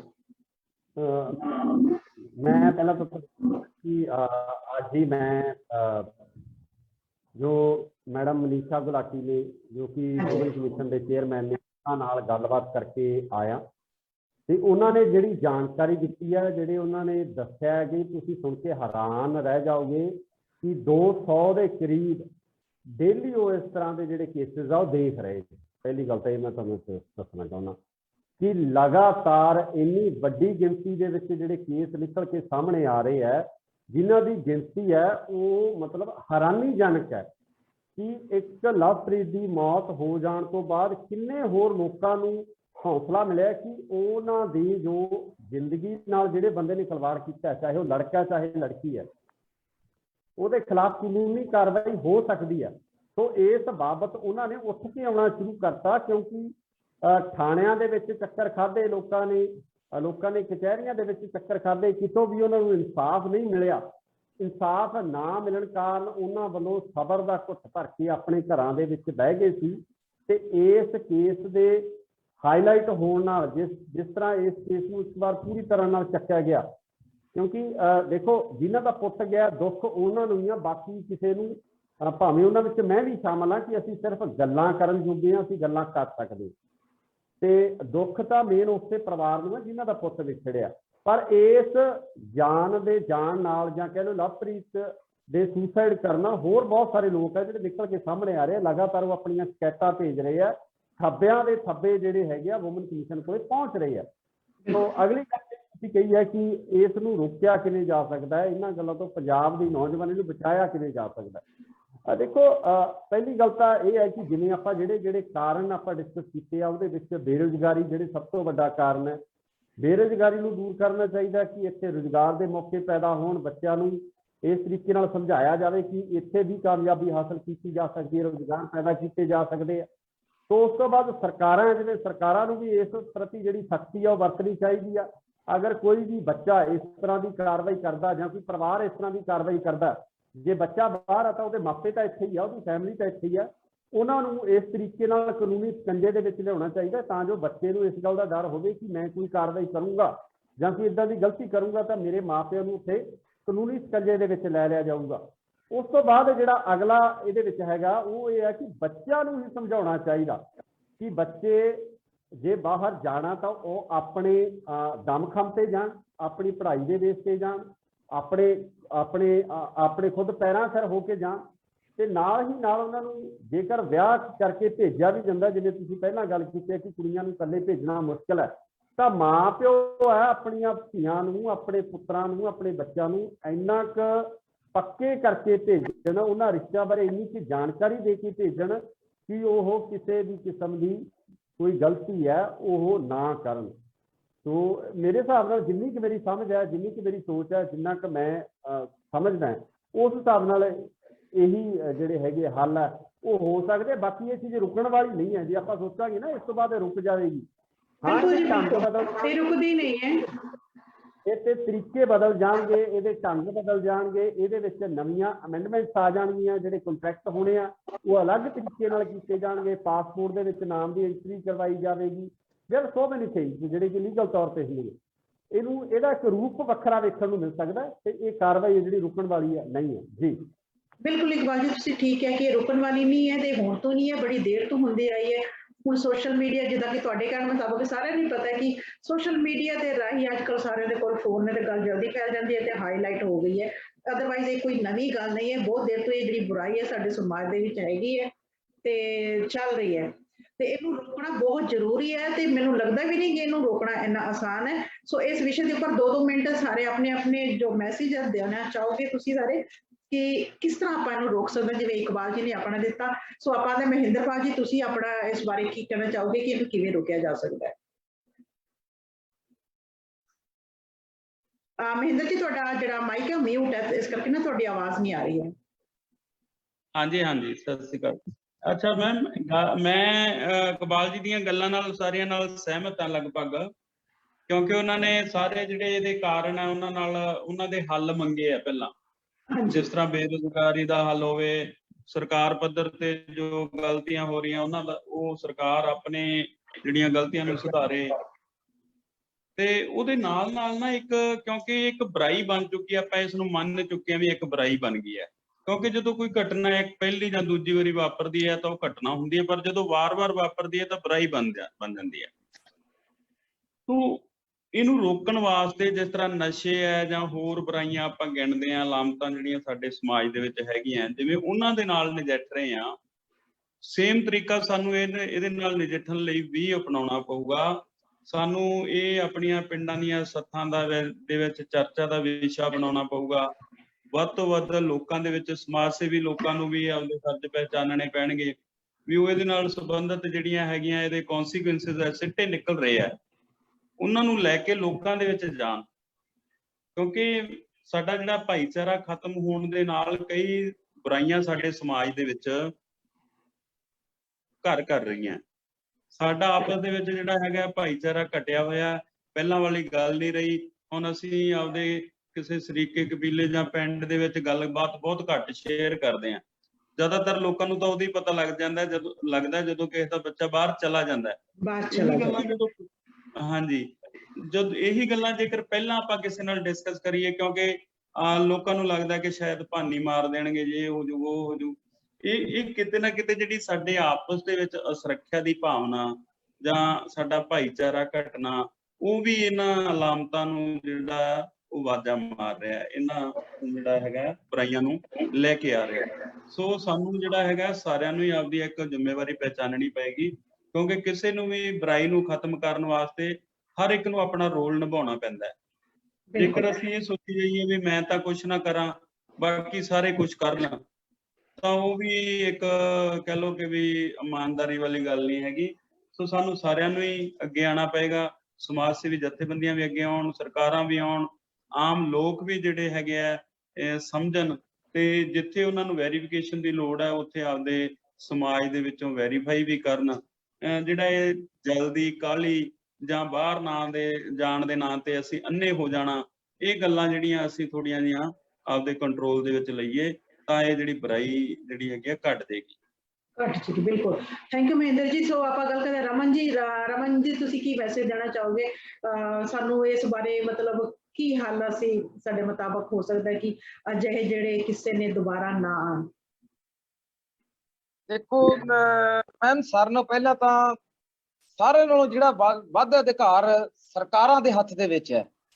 ਪਰ ਸਰਕਾਰਾਂ, ਜਿਵੇਂ ਗੁਰਇਕਬਾਲ ਜੀ ਨੇ ਕਿਹਾ, ਵਿਦਿਆ ਦਾ ਮਿਆਰ ਹੈ ਜਿਹੜਾ ਸਾਡੇ ਦੇਸ਼, ਅਸੀਂ ਉਸ ਦੇਸ਼ ਦੇ ਵਾਸੀ ਹਾਂ ਜਿੱਥੇ ਪੰਜਾਬ ਸਰਕਾਰ ਨੇ ਪਿੱਛੇ ਜਿਹੀ ਆਪਣਾ ਗ੍ਰਾਫ ਉੱਚਾ ਚੁੱਕਣ ਲਈ, ਜਿਹਨੂੰ ਆਪਾਂ ਜਿਵੇਂ ਚੈਨਲ ਤੁਸੀਂ TRP ਕਹਿ ਦਿੰਦੇ ਹੋ, ਇਹ ਵੀ ਸਰਕਾਰਾਂ ਦੀ TRP ਹੁੰਦੀ ਹੈ।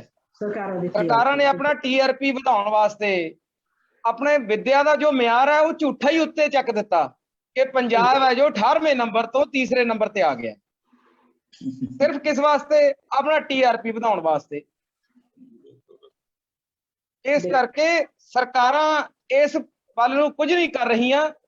ਸਰਕਾਰਾਂ ਨੂੰ ਬਹੁਤ ਹੀ ਜ਼ਿਆਦਾ ਬਰੀਕੀ ਨਾਲ ਇਹਨਾਂ ਗੱਲਾਂ ਵੱਲ ਧਿਆਨ ਦੇਣਾ ਪਏਗਾ। ਵਿਦਿਆ ਦਾ ਮਿਆਰ ਉੱਚਾ ਹੋਏਗਾ। ਗੁਰਇਕਬਾਲ ਜੀ ਨੇ ਕਿਹਾ ਸੀ ਕਿ ਖਿੱਚ ਦਾ ਕੇਂਦਰ ਦੂਸਰੀਆਂ ਜਿਹੜੀਆਂ ਕੰਟਰੀਆਂ ਨੇ ਕਿਉਂ ਬਣਦੀਆਂ ਨੇ, ਉਹ ਇਸੇ ਕਰਕੇ ਬਣਦੀਆਂ ਨੇ ਕਿ ਉੱਥੇ ਸਹੂਲਤਾਂ ਨੇ। ਤਾਂ ਸਾਡੀਆਂ ਸਰਕਾਰਾਂ ਸਹੂਲਤਾਂ ਦੇਣ ਦੇ ਵਿੱਚ ਅਸਮਰਥ ਕਿਉਂ ਨੇ? ਫਿਰ ਕੀ ਸਾਡੀਆਂ ਸਰਕਾਰਾਂ ਦੇ ਕੋਲ, ਸਾਡੇ ਭਾਰਤ ਦੇ ਕੋਲ ਪੈਸਾ ਨਹੀਂ ਹੈ? ਸਾਰਾ ਕੁਝ ਹੈ ਸਾਡੇ ਇੰਡੀਆ ਦੇ ਵਿੱਚ, ਲੇਕਿਨ ਸਾਡੇ ਜੋ ਲੀਡਰਾਂ ਦੀ ਨੀਤ ਹੈ ਉਹ ਸਾਫ਼ ਨਹੀਂ ਹੈ। ਸਰਕਾਰਾਂ ਦੀ ਨੀਤ ਸਾਫ਼ ਨਹੀਂ।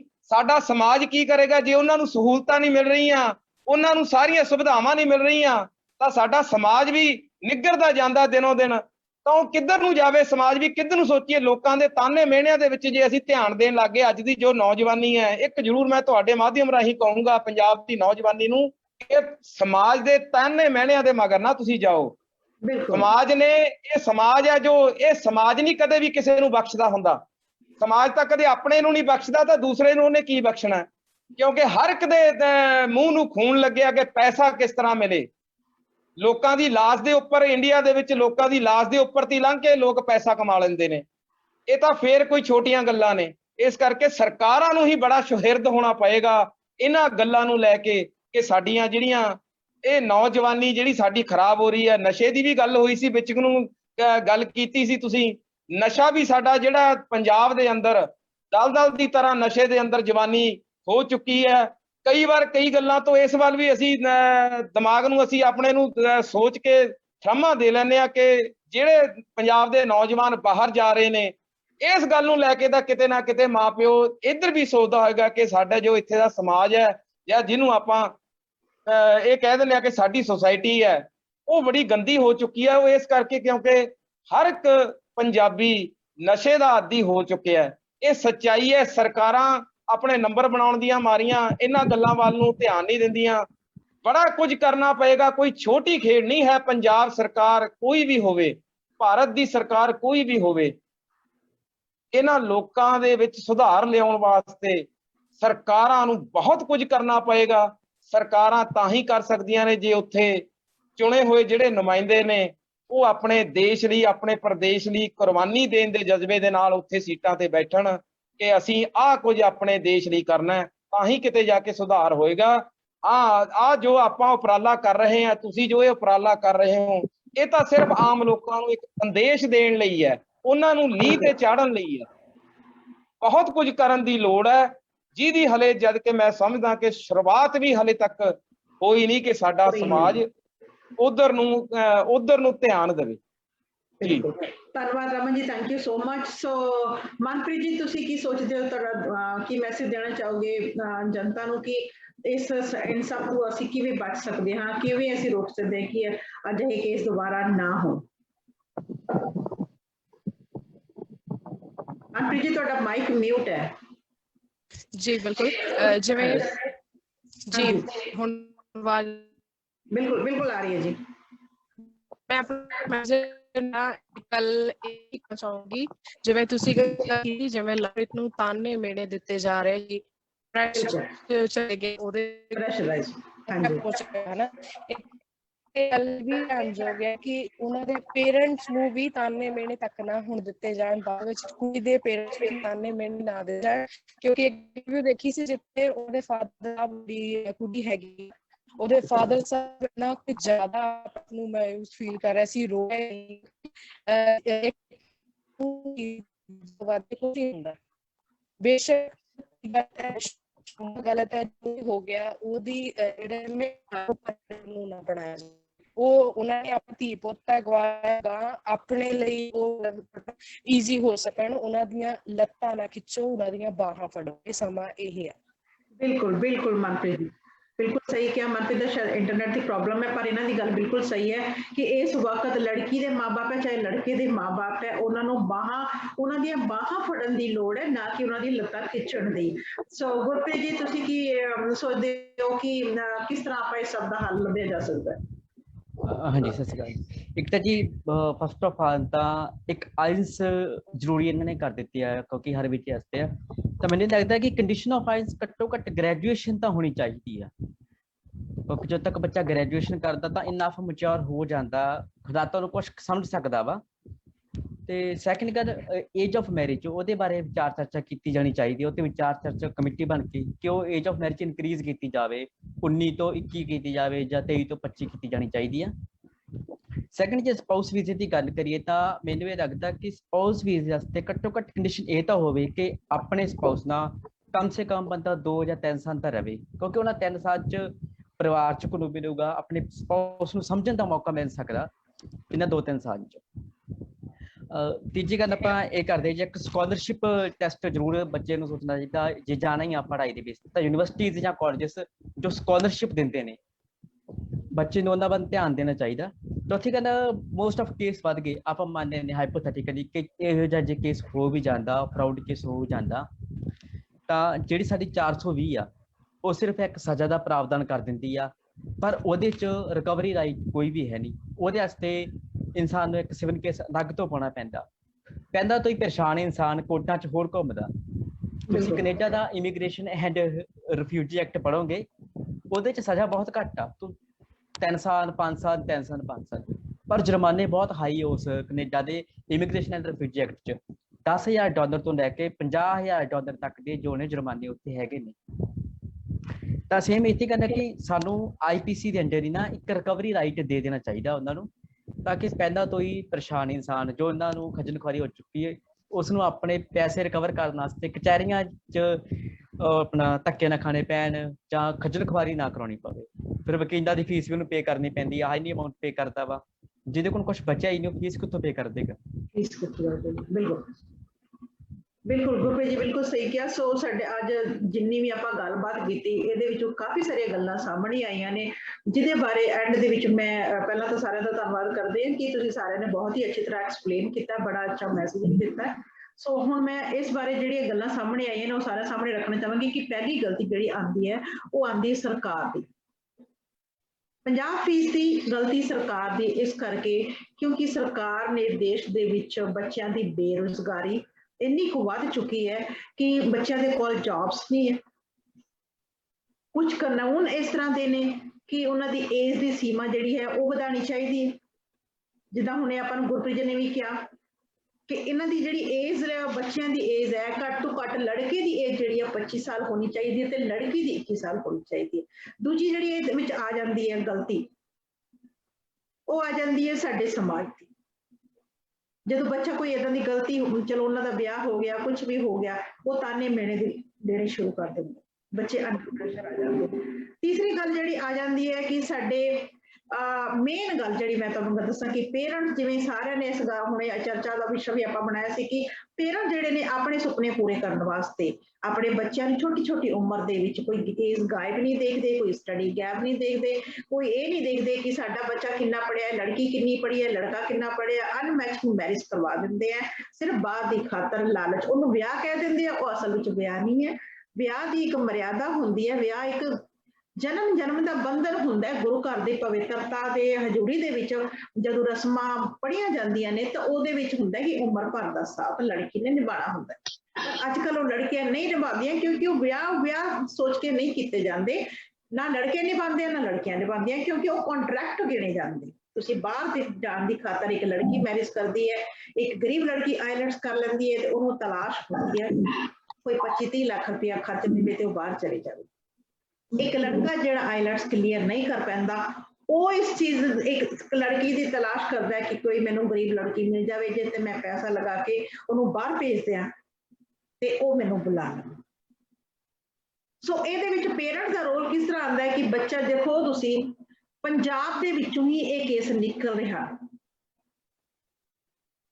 ਭਾਰਤ ਦੇਸ਼ ਇੰਡੀਆ ਦੇ ਵਿੱਚੋਂ ਹੋਰ ਕਿਸੇ ਵੀ ਸਟੇਟ ਦੇ ਵਿੱਚ ਇੰਨੇ ਕੇਸ ਨਹੀਂ ਹਨ। ਆਲਮੋਸਟ 100 ਦੇ ਵਿੱਚੋਂ 90 ਕੇਸ ਜਿਹੜੇ ਨੇ ਉਹ ਪੰਜਾਬ ਦੇ ਵਿੱਚੋਂ ਹੀ ਨਿਕਲ ਕੇ ਆ ਰਹੇ ਹਨ ਕਿਉਂਕਿ ਸਾਡੇ ਲੋਕਾਂ ਦੇ ਵਿੱਚ ਜਾਗਰੂਕਤਾ ਦੀ ਕਮੀ ਹੈ। ਸਾਡੇ ਪੰਜਾਬ ਦੇ ਵਿੱਚ ਇੱਕ ਬੱਚਾ ਜਦੋਂ ਪੈਦਾ ਹੁੰਦਾ ਹੈ ਪਹਿਲਾਂ ਤਾਂ ਲੜਕੇ ਨੂੰ ਘਰ ਦਾ ਕੰਮ ਹੀ ਨਹੀਂ ਕਰਨ ਦਿੱਤਾ ਜਾਂਦਾ, ਕਿਸੇ ਵੀ ਤਰ੍ਹਾਂ ਦੇ ਕੰਮ ਤੋਂ ਵਾਂਝੇ ਰੱਖਿਆ ਜਾਂਦਾ ਹੈ। ਉਹਨੂੰ ਬੜੇ ਪਿਆਰ ਦੇ ਨਾਲ, ਹਾਂਜੀ ਤੂੰ ਲੜਕਾ ਹੈ, ਲੜਕਾ ਤੈਨੂੰ ਆਪਾਂ ਬਾਹਰ ਭੇਜ ਦੇਣਾ, ਉਹਨੂੰ ਬੱਚੇ ਨੂੰ ਕੈਨੇਡਾ ਸ਼ਬਦ ਵੀ ਨਹੀਂ ਕਹਿਣਾ ਆਉਂਦਾ, ਤੈਨੂੰ ਕੈਨੇਡਾ ਭੇਜ ਦੇਣਾ, ਤੈਨੂੰ ਅਮਰੀਕੇ ਭੇਜ ਦੇਣਾ। ਇਹ ਕਹਿ ਕੇ ਉਸ ਬੱਚੇ ਨੂੰ ਇੰਨਾ ਕੁ ਹਵਾ ਚ ਉਡਾ ਦਿੱਤਾ ਜਾਂਦਾ ਹੈ ਕਿ ਬੱਚਾ ਜਦੋਂ ਤੱਕ ਥੋੜਾ ਬਹੁਤਾ ਆਪਣੇ ਆਪ ਦੀ ਹੋਸ਼ ਸੰਭਾਲਣ ਲੱਗਦਾ ਉਹਨੂੰ ਉਹ ਸੋਚਦਾ ਕਿ ਮੈਨੂੰ ਕੀ ਲੋੜ ਹੈ ਪੜ੍ਹਨ ਦੀ, ਮੈਂ ਤਾਂ ਕੈਨੇਡਾ ਚਲੇ ਜਾਣਾ, ਮੈਂ ਤਾਂ ਬਾਹਰਲੇ ਦੇਸ਼ ਸੈੱਟ ਹੋ ਜਾਣਾ। ਉਹ ਕਦੇ ਨਹੀਂ ਸੋਚਦਾ ਕਿ ਮੈਂ ਇਹ ਪੜ੍ਹਾਂ ਲਿਖਾਂ, ਚੰਗੀ ਪੜ੍ਹਾਈ ਕਰਾਂ ਤੇ ਮੈਂ ਹੋ ਸਕਦਾ ਚੰਗੀ ਐਜੂਕੇਸ਼ਨ ਦੇ ਨਾਲ ਮੈਨੂੰ ਇੱਥੇ ਕੋਈ ਮੈਂ ਚੰਗਾ ਬਿਜ਼ਨਸ ਕਰ ਲਵਾਂ ਜਾਂ ਮੈਂ ਆਪਣੇ ਸਿਰ ਤੇ ਬਾਹਰ ਜਦੋਂ ਜਾਵਾਂਗਾ ਤੇ ਮੈਂ ਉੱਥੇ ਜਾ ਕੇ ਕੋਈ ਚੰਗੀ ਜੌਬ ਕਰਾਂ। ਉਹ ਕਦੀ ਨਹੀਂ ਸੋਚਦਾ, ਇਸ ਕਰਕੇ ਉਹ ਪੜ੍ਹਾਈ ਵੱਲ ਧਿਆਨ ਹੀ ਨਹੀਂ ਦਿੰਦਾ। ਫਿਰ ਉਹ ਲੜਕੀ ਦੀ ਤਲਾਸ਼ ਕਰਦੇ ਨੇ ਔਰ ਅਨਮੈਚਿੰਗ ਮੈਰਿਜ ਕਰਕੇ ਉਸ ਲੜਕੀ ਨੂੰ ਭੇਜਦੇ ਨੇ ਬਾਹਰ ਇਸ ਲਾਲਚ ਨਾਲ ਕਿ ਉਹ ਜਿਹੜਾ ਬੱਚੀ ਹੈਗੀ ਹੈ ਸਾਨੂੰ ਜਾ ਕੇ ਉੱਥੇ ਬੁਲਾ ਲਓ। ਹੁਣ ਅਨਮੈਚਿੰਗ ਮੈਰਿਜ ਘੱਟ ਏਜ ਦੇ ਵਿੱਚ ਮੈਰਿਜ ਕਰਕੇ ਲੜਕੀ ਨੂੰ ਜਦੋਂ ਭੇਜ ਦਿੱਤਾ ਜਾਂਦਾ ਹੈ ਤੇ ਉਸ ਲੜਕੀ ਨੂੰ ਜਦੋਂ ਮੈਰਿਜ ਕਰਵਾ ਕੇ ਆਉਂਦੀ ਹੈ, ਕੰਟਰੈਕਟ ਕਰ ਲਓ ਜਾਂ ਕੁਝ ਵੀ ਕਰ ਲਓ, ਮੈਰਿਜ ਤੋਂ ਬਾਅਦ ਇੱਕ ਲੜਕੀ ਨੂੰ ਪੇਰੈਂਟਸ ਦੀ ਗਾਈਡੈਂਸ ਦੀ ਬਹੁਤ ਜ਼ਰੂਰਤ ਹੁੰਦੀ ਹੈ, ਚਾਹੇ ਉਹ ਇਨ-ਲਾਜ਼ ਹੈ ਚਾਹੇ ਉਹਦੇ ਆਪਣੇ ਪੇਰੈਂਟਸ ਹੈ। ਇੱਕ ਲੜਕੀ 10 ਦਿਨ ਬਾਅਦ ਹੀ ਜਦੋਂ ਬਾਹਰਲੇ ਦੇਸ਼ ਦਾ ਰੁਖ ਕਰ ਲੈਂਦੀ, ਨਾ ਉਹਨੂੰ ਕੋਈ ਸਮਝਾਉਣ ਵਾਲਾ ਤੇ ਨਾ ਕੋਈ ਉਹਨੂੰ ਸੇਧ ਦੇਣ ਵਾਲਾ, ਨਾ ਕੋਈ ਉਹਨੂੰ ਸੰਸਕਾਰ ਦੇਣ ਵਾਲਾ, ਨਾ ਕੋਈ ਉਹਨੂੰ ਰੀਤੀ ਰਿਵਾਜ ਜਾਂ ਆਪਣਾ ਮਾਂ-ਬਾਪ ਦਾ ਕਿਸ ਤਰ੍ਹਾਂ ਵਿਸ਼ਵਾਸ ਬਣਾ ਕੇ ਰੱਖਣਾ, ਇਹ ਗੱਲ ਬਾਰ-ਬਾਰ ਟੋਕਾ ਟੋਕੀ ਜਾਂ ਉਹਨੂੰ ਦੱਸਣ ਵਾਲਾ, ਉਹ ਲੜਕੀ ਆਪ ਮੁਹਾਰੇ ਹੋ ਜਾਂਦੀ ਹੈ। ਕਈ ਲੜਕੀਆਂ ਦੇ ਵਿੱਚ ਚੰਗੇ ਸੰਸਕਾਰ ਹੁੰਦੇ ਨੇ ਜਿਹੜੀਆਂ ਆਪਣੇ ਆਪ ਨੂੰ ਇੱਕ ਚੰਗਾ ਬੱਚਾ, ਇੱਕ ਪੁੱਤਰ ਦੀ ਤਰ੍ਹਾਂ ਆਪਣਾ ਫਰਜ਼ ਨਿਭਾਉਂਦੀਆਂ ਨੇ ਤੇ ਆਪਣੇ ਪਿੱਛੇ ਨੂੰ ਦੇਖਦੀਆਂ ਨੇ। ਪਰ ਮੋਸਟ ਆਫ ਦਾ ਲੜਕੀਆਂ ਜਦੋਂ ਬਹਿਕ ਜਾਂਦੀਆਂ ਨੇ, ਫੀਸਾਂ ਵੀ ਭਰਨੀਆਂ ਪੈਂਦੀਆਂ ਨੇ, ਸਾਰਾ ਕੁਝ ਕਰਨਾ ਪੈਂਦਾ ਹੈ, ਉੱਥੇ ਜਾ ਕੇ ਆਪਣੇ ਖਰਚੇ ਕੱਢਣੇ ਪੈਂਦੇ ਨੇ ਤੇ ਬਹੁਤ ਸਾਰੀਆਂ ਲੜਕੀਆਂ ਜਿਹੜੀਆਂ ਨੇ ਉਹ ਫਿਰ ਕੀ ਜਨਮ ਹੁੰਦਾ ਲਵਪ੍ਰੀਤ ਵਰਗੇ ਕੇਸਾਂ ਦਾ। ਸੋ ਇਹਦੇ ਵਿੱਚ ਜੇ ਮੈਂ ਸਮਝਾਂ ਤੇ ਮੇਰੇ ਹਿਸਾਬ ਦੇ ਨਾਲ ਪੇਰੈਂਟਸ ਦੀ ਸਭ ਤੋਂ ਜ਼ਿਆਦਾ ਗਲਤੀ ਹੁੰਦੀ ਹੈ ਕਿ ਤੁਸੀਂ ਇੱਕ ਬੱਚੇ ਨੂੰ ਘੱਟ ਤੋਂ ਘੱਟ ਸਮਾਂ ਦਿਓ, ਉਹਨੂੰ ਸਮੇਂ ਦੇ ਅਨੁਸਾਰ ਪੜ੍ਹਾਓ, ਲਿਖਾਓ, ਉਹਨੂੰ ਬਾਹਰਲੇ ਲਾਲਚ ਨਾ ਦਿਖਾਓ, ਉਹਨੂੰ ਕਹੋ ਕਿ ਪੁੱਤਰ ਤੂੰ ਕਾਮਯਾਬ ਹੋਣਾ, ਚਾਹੇ ਉਹ ਲੜਕੀ ਹੈ ਜਾਂ ਲੜਕਾ ਹੈ, ਕਾਮਯਾਬ ਹੋਣਾ, ਆਪਣੇ ਸਿਰ ਤੇ ਕਾਮਯਾਬ ਹੋਣਾ, ਪੜ੍ਹਾਓ ਲਿਖਾਓ। ਉਹ ਚਾਹੇ ਆਈਲੈਟਸ ਕਰਕੇ ਬਾਹਰ ਜਾਏ ਜਾਂ ਉਹ ਵਧੀਆ ਇੱਕ ਐਜੂਕੇਸ਼ਨ, ਵਧੀਆ ਡਿਗਰੀ ਲੈ ਕੇ, ਚੰਗੀ ਡਿਗਰੀ ਲੈ ਕੇ ਉਹ ਆਪਣੇ ਇੰਡੀਆ ਦੇ ਵਿੱਚ ਹੀ ਬਿਜ਼ਨਸ ਕਰੇ। 40 ਲੱਖ ਅਗਰ ਸਾਡੇ ਕੋਲ ਬਾਹਰ ਭੇਜਣ ਲਈ ਹੈਗਾ, ਇਹਦਾ ਮਤਲਬ ਕਿ ਅਸੀਂ ਗਰੀਬ ਨਹੀਂ ਹੈਗੇ। ਬਹੁਤ ਸਾਰੇ ਕੇਸ, ਜਿੱਦਾਂ ਹੁਣ ਮੈਨੂੰ ਪਤਾ ਲੱਗਿਆ, ਰਮਨ ਜੀ ਨੇ ਦੱਸਿਆ, ਮਹਿੰਦਰ ਜੀ, 4000 ਦੇ ਕਰੀਬ ਕੇਸ ਨਿਕਲ ਰਹੇ ਆ। 4000 ਨਹੀਂ ਹੈ, ਇਹ 40000 ਵੀ ਹੋ ਸਕਦੇ ਆ। ਜੇ ਤੁਹਾਡੇ ਕੋਲ 40 ਲੱਖ 30 ਲੱਖ ਰੁਪਇਆ ਉਹ ਲੋਕ ਦੇ ਰਹੇ ਨੇ ਜੋ ਬਿਲਕੁਲ ਹੀ ਮੈਨੂੰ ਲੱਗਦਾ ਕਿ ਉਹਨਾਂ ਨੂੰ ਦੇਖ ਕੇ ਲੱਗਦਾ ਕਿ ਉਹਨਾਂ ਦੇ ਘਰ ਰੋਟੀ ਬੜੀ ਮੁਸ਼ਕਲ ਨਾਲ ਪੱਕਦੀ, ਉਹ ਵੀ ਕਹਿ ਰਹੇ ਨੇ ਅਸੀਂ 30 ਲੱਖ ਦਿੱਤਾ, ਅਸੀਂ 40 ਲੱਖ ਦਿੱਤਾ। ਤੁਸੀਂ ਕਿੱਥੋਂ ਦਿੱਤਾ, ਕਿੱਦਾਂ ਦਿੱਤਾ? ਕਰਜ਼ਾ ਚੱਕ ਕੇ, ਜ਼ਮੀਨਾਂ ਵੇਚ ਕੇ? ਜੇ ਤੁਹਾਡੇ ਕੋਲ ਇੰਨਾ ਪੈਸਾ ਸੀਗਾ ਤੇ ਤੁਸੀਂ ਆਪਣੇ ਉੱਥੇ ਬਿਜ਼ਨਸ ਕਿਉਂ ਨਹੀਂ ਸ਼ੁਰੂ ਕੀਤਾ? ਤੁਸੀਂ ਉੱਥੇ ਆਪਣੇ ਬੱਚੇ ਨੂੰ ਕਾਮਯਾਬ ਕਿਉਂ ਨਹੀਂ ਕੀਤਾ? ਤੁਸੀਂ ਆਪਣੀ ਮਾਂ ਵਰਗੀ ਜ਼ਮੀਨ ਨੂੰ ਵੇਚ ਕੇ ਆਪਣੀਆਂ ਲੱਤਾਂ ਕੱਟ ਲਈਆਂ। ਸਾਡੇ ਨਾਲ ਹਰਪ੍ਰੀਤ ਜੀ ਜੋੜ ਰਹੇ ਹਨ। ਹਾਂਜੀ, ਹਰਪ੍ਰੀਤ ਸਿੰਘ ਜੀ ਸਾਡੇ ਨਾਲ ਇਸ ਵਕਤ ਕਾਲ ਤੇ ਨੇ। ਹਰਪ੍ਰੀਤ ਸਿੰਘ ਜੀ ਜਿਨ੍ਹਾਂ ਦੀ ਬਦੌਲਤ ਇਹ ਪ੍ਰੋਗਰਾਮ ਅੱਜ ਦਾ ਸੰਭਵ ਹੋਇਆ। ਸੋ ਹਰਪ੍ਰੀਤ ਜੀ ਦੀ ਕਾਲ ਲੱਗਦਾ ਮੈਨੂੰ ਕੱਟ ਹੋ ਗਈ ਤੇ ਆਪਾਂ ਦੁਬਾਰਾ ਲੈ ਲੈਂਦੇ ਉਹਨਾਂ ਦੀ ਕਾਲ। ਸੋ